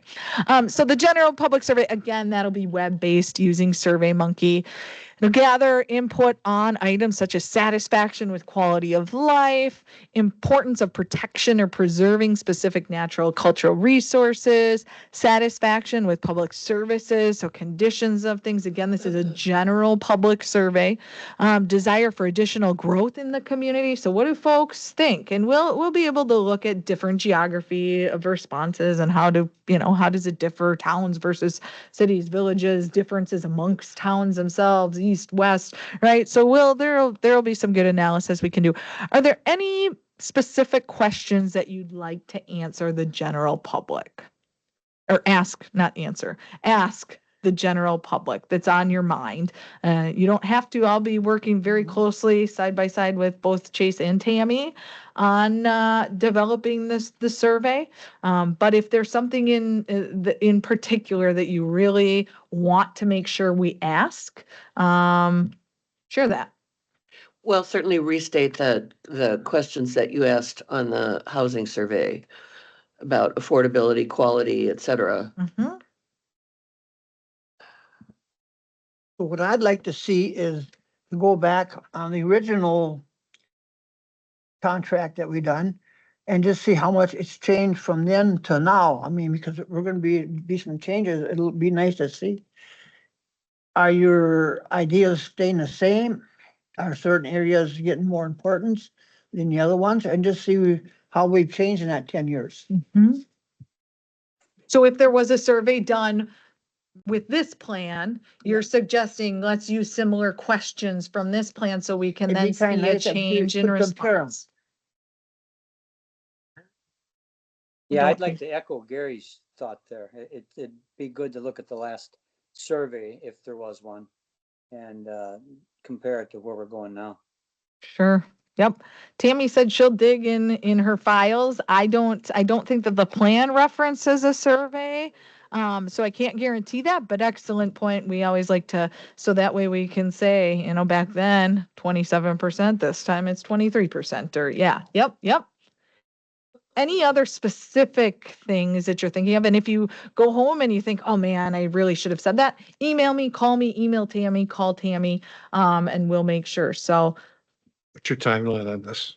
so our timeline, we're hoping to have the web-based general public survey, yesterday. No, I'm just kidding. Within the next few weeks, I'd like to have it finalized, right? And so I would like to get it live no later than the beginning of March and give folks, maybe three weeks to complete it. And then we'll be able to get those survey results and have them for our next meeting, which will likely be in April. Would it be helpful to the committee if we could see the questions? Anybody care about that? Apparently not. Oh, no, that would help. Yeah, so if you could, maybe share with us. Okay. I just jar Sure. our thinking a little bit. Yep. Yeah, probably. She could just email the. Yep, I'll email the draft survey. So it would be a link that you'd click on, and I'll essentially have it live for you folks. And I'll say in my email, don't share this with anybody. I'm going to delete all of the responses, but it'll give you an opportunity to then take the survey, point out anything, any comments, questions. The last question will be, do you have any comments, questions, suggested changes? You can fill it in. Looks great. Looks bad. This question, I think you should do this. And that way we'll get your response. So we'll give you a deadline of what your timing is for response and comments, but we certainly can do that. Great. Then we have our city and village survey. I'll call that more of a data, like a data work. It is a survey, and that we're asking them for responses. But those questions will focus on relationships of the community, right? Or a city to surrounding towns in the county. So again, that rural, urban, specifically those towns that are around city of Menominee, for example. What's your relationship to the city of Menominee? What's your relationship to village? Specific conflicts to address in the plan. Mutual aid, cooperative opportunities, growth plans. So what are your plans as a town? Because again, we're trying to get that feedback and recognize that. So that would be a city, village, same thing with the town. We might ask them to review their existing land use map. We might not. I might cross that out. But existing land use conflicts, concerns, are there any changes? Some of the towns have their own future land use plan maps. Some of them, it sounds like they're revisiting their plans right now. Well, what's your timeline for that? Have you discussed your future land use map? Do you anticipate changes to that? Maybe they don't. Maybe they say, nope, we want the future land use map to remain the same. Land use regulations, relationship to the county, intergovernmental agreements and conflicts. So we're really trying to get valuable information from your communities that can help then feed into the plan. Any questions? Oh, and I clicked the wrong button. Any questions, specific questions for the cities and villages or for the towns beyond those kind of aspects that I mentioned that you would like to get information on?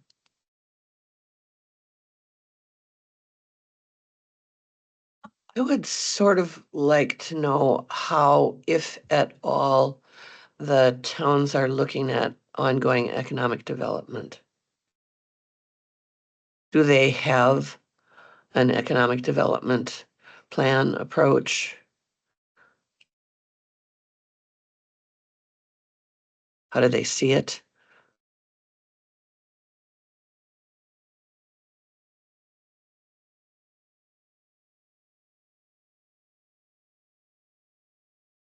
And I'd like to see, I know the town of Colfax and the town of Elk Mound, that we share some equipment, and if there's any problems, we'll share some help back and forth too for doing crack filling, that kind of stuff. So there is quite a bit of cooperation going on amongst the different townships and the villages. Yeah, yeah, great. So that kind of goes back to here, that mutual aid cooperative opportunities that I had listed there. Yeah, excellent.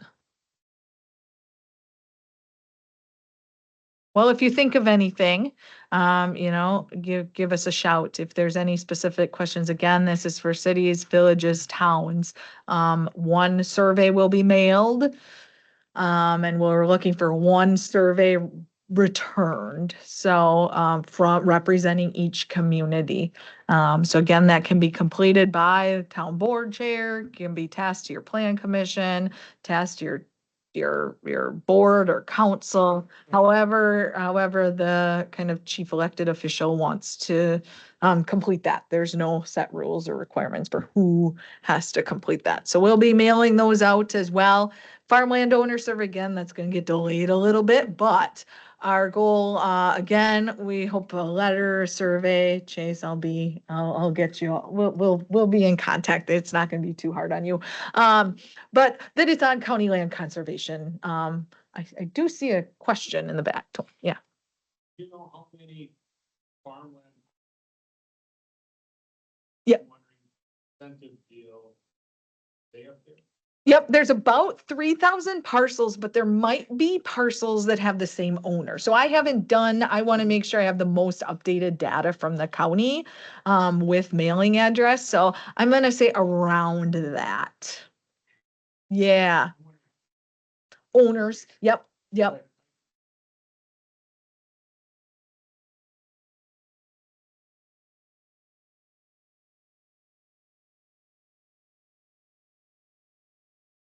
Oh, yeah. So, I know, yeah.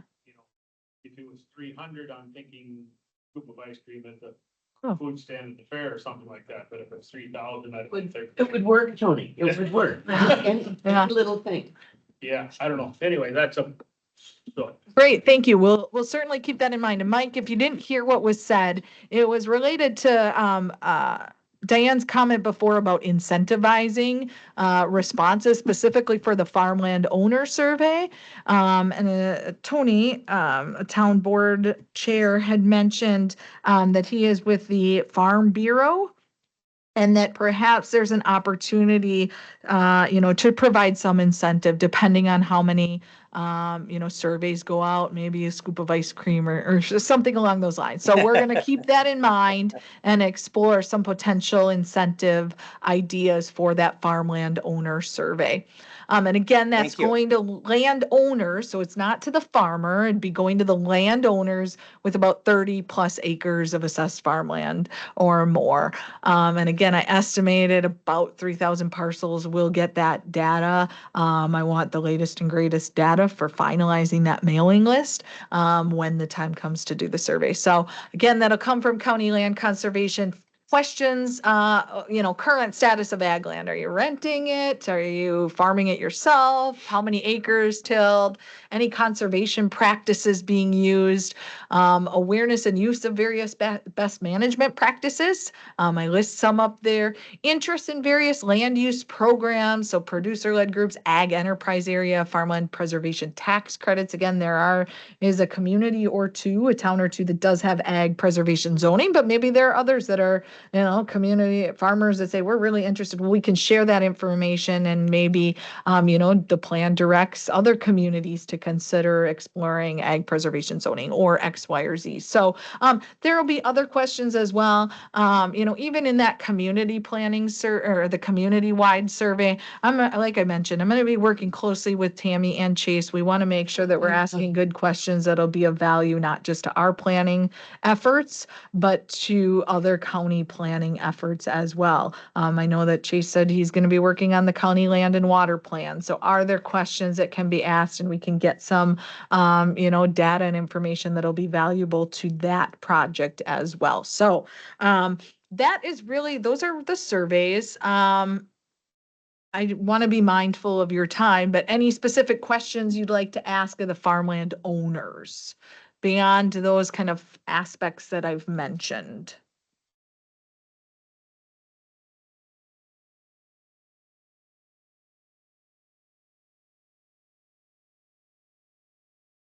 Okay, seeing none, if you think of things, again, reach out to one of us here, and we'll make sure to incorporate that. Again, surveys, with the exception of the farmland owner survey, be mailed, we're in February right now, so I'll say late February.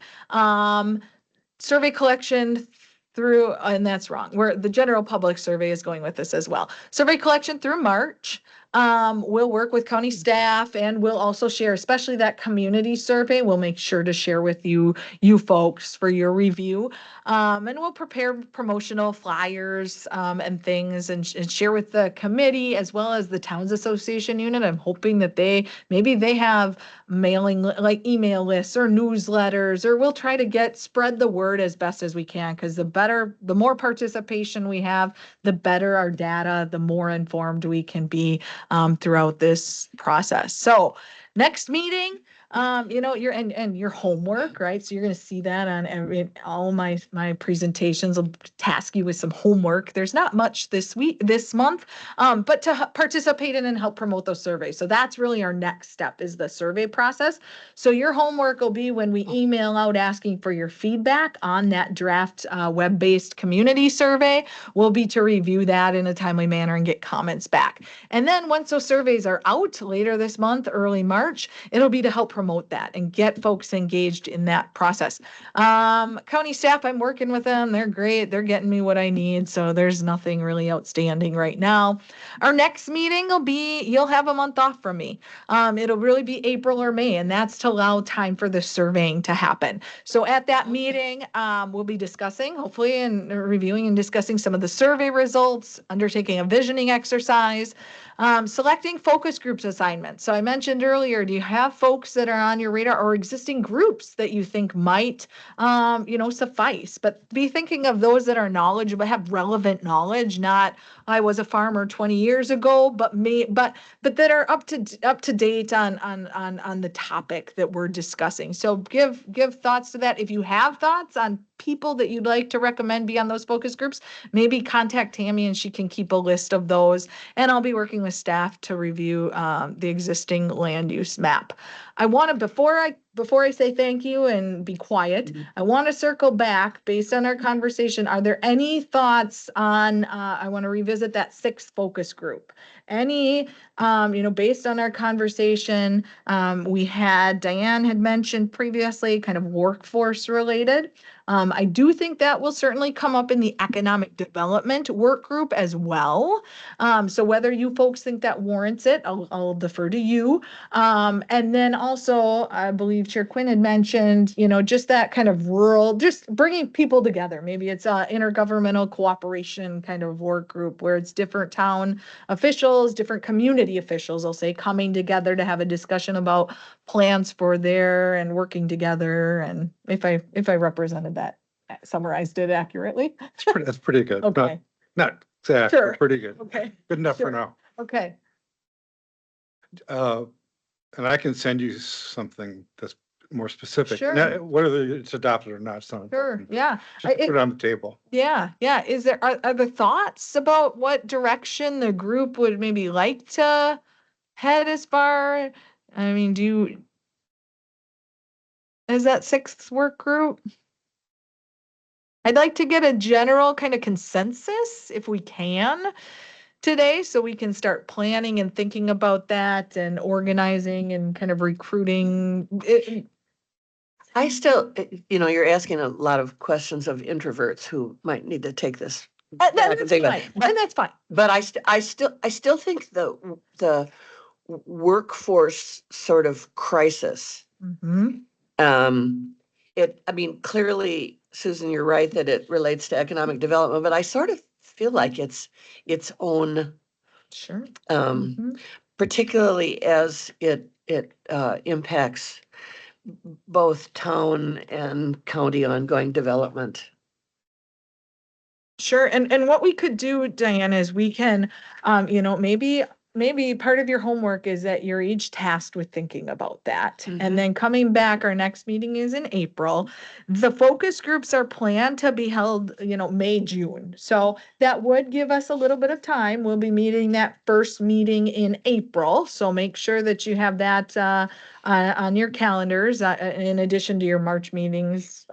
But and we can revisit, and that can be one of our first items, giving you thought. And if you have thoughts or ideas that you want to bring forward for discussion and consideration, let us know. And then we can have a more conversation at that April meeting and kind of finalize what our 6th focus group is. And we'll have some survey results as well. So that might lead to something that we didn't even think about, right? I don't know, but maybe is that the preferred approach? Give you folks time to think, and then we'll revisit it in April. Okay, great. Well, that's all that I had today. Again, this was our kickoff meeting. I'm excited to be working with you folks on this and with the county. And I think we have a great group of people, and I'm encouraged that we'll have a good plan at the end of the day for you. If you have any questions, always email, call myself. I'm sure Tammy would say the same. We're happy to chat. Check out that webpage. I think it's going to be a great resource for folks to have as well. And yeah, with that, I thank you. Happy to stick around if there's any questions. So Thank you. Good job, all of you. Thank you, Susan.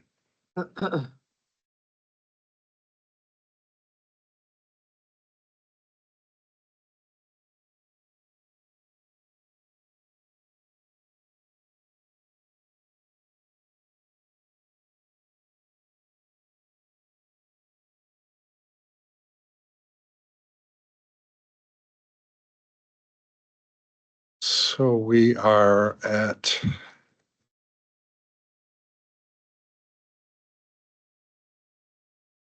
item 9A.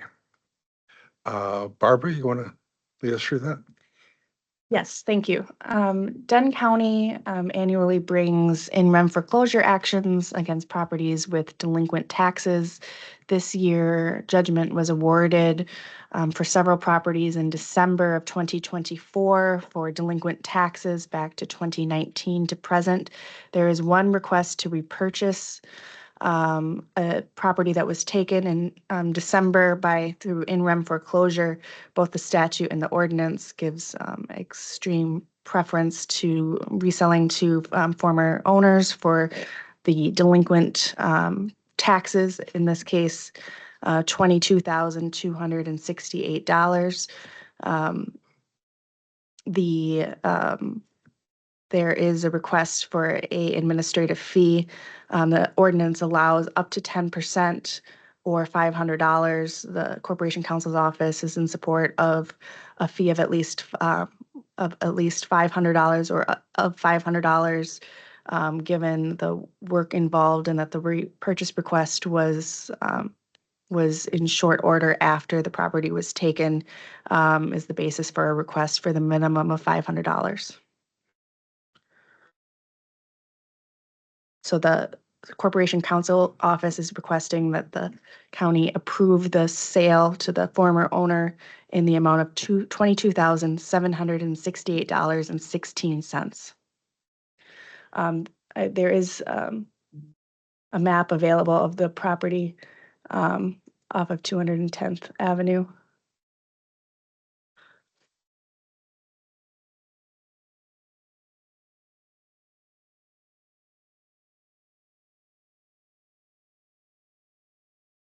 Okay, any questions?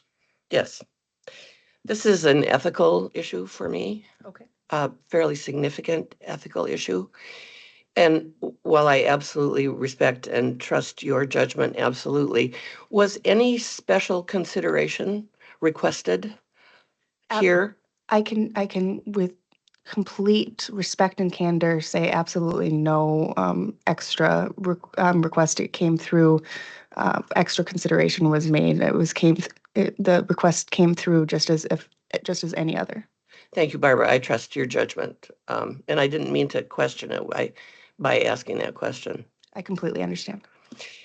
And I guess I would just like to make a point that Again, since I think this is a significant ethical issue, and I think it says something about our ability to suggest to all of the taxpayers in the county that it's important to pay your taxes and participate in local governance and so on, that I would recommend something more on the order of 10% of the property value as the fee, so that we can in fact demonstrate that everybody is the same.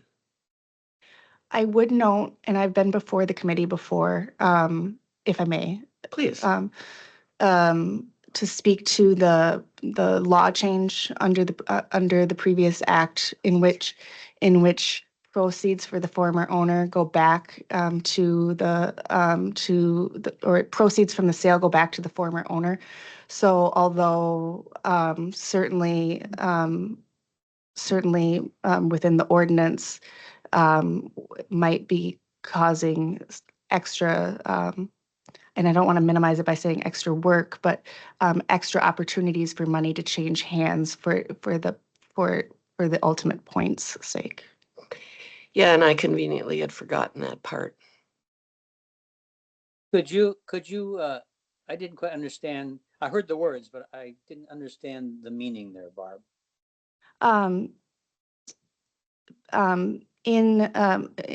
I've been before the committee in previous years, the law change under, I believe, Act 210, that all former proceeds or proceeds in excess of back taxes and administrative fees go to the former owner.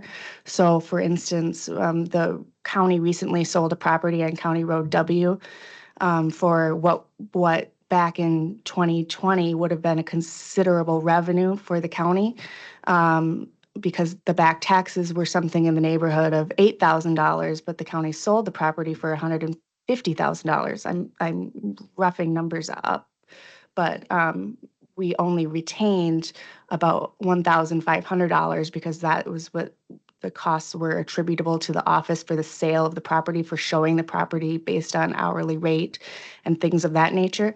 And so with the revisions in the state statute, if the sale proceeds go over and above what can be counted as attributable to the cost of the sale, the real cost of that sale, which is in conflict with the ordinance, but there are costs associated with the sale, but likely not over and above the $500 administrative fee. And so anything over and above that would be returned to the property owner under the state statute, my reading of the state statute. Okay, I get it. I was thinking it had to be sold to someone else, but it even applies to if you're selling it back to the original owner. Correct. Okay, thank you.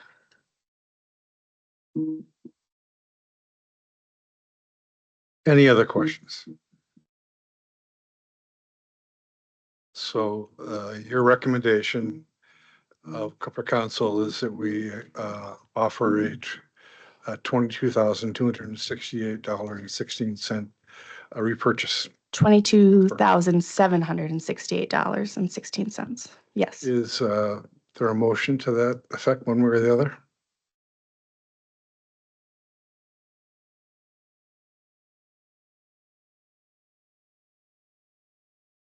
This Supervisor Kinnear, I move that motion. Thank you, Mike.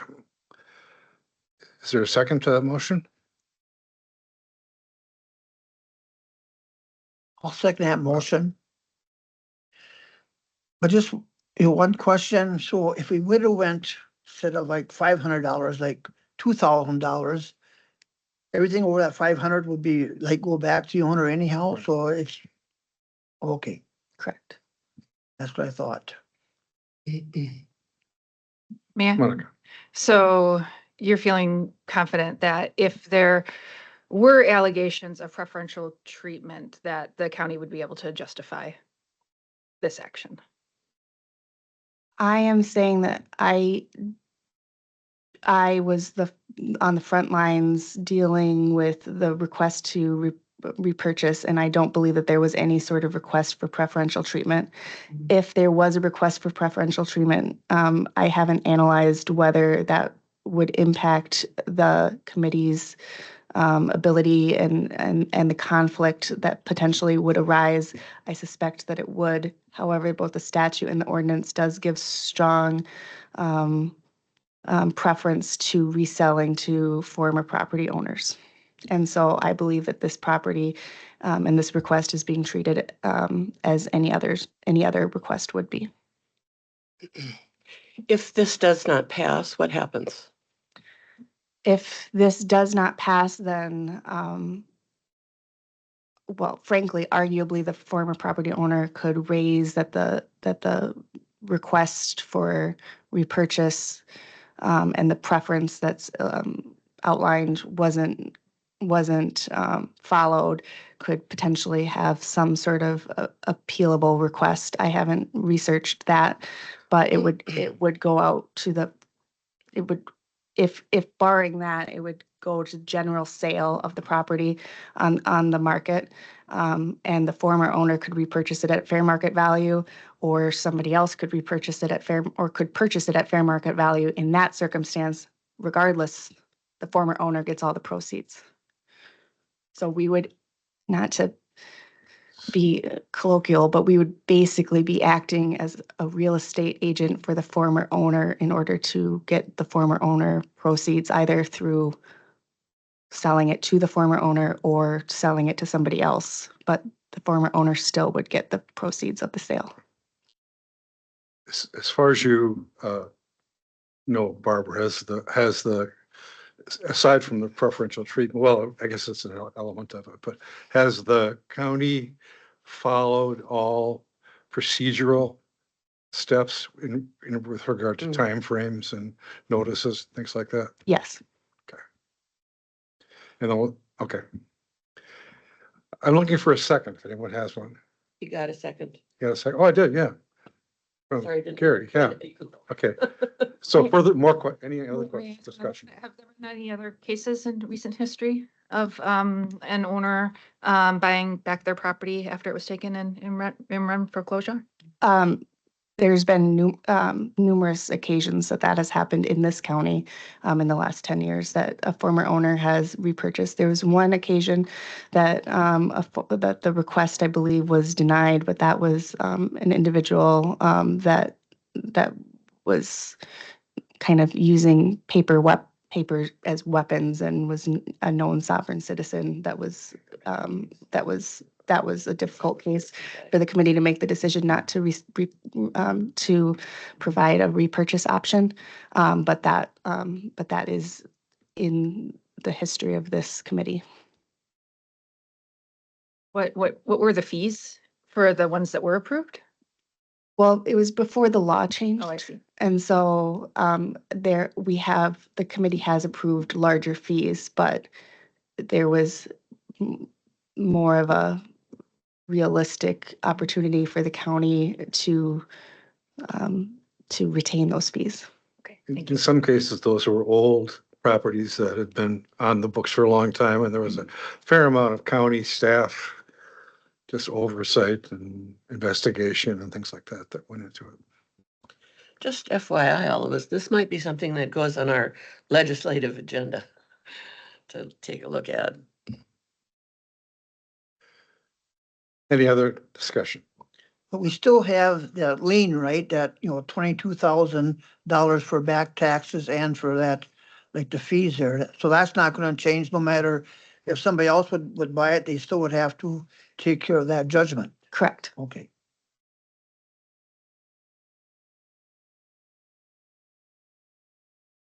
All right, any further discussion? Okay, we have a motion and a second. All in favor, say aye. Aye. Aye. Aye. No. Okay, motion carries and the sale is approved. I don't know. I believe that's it. Any announcements from anyone? Meeting date, February 19th. Thanks, everybody. We're adjourned. Sorry. Oh, you're right. Just in.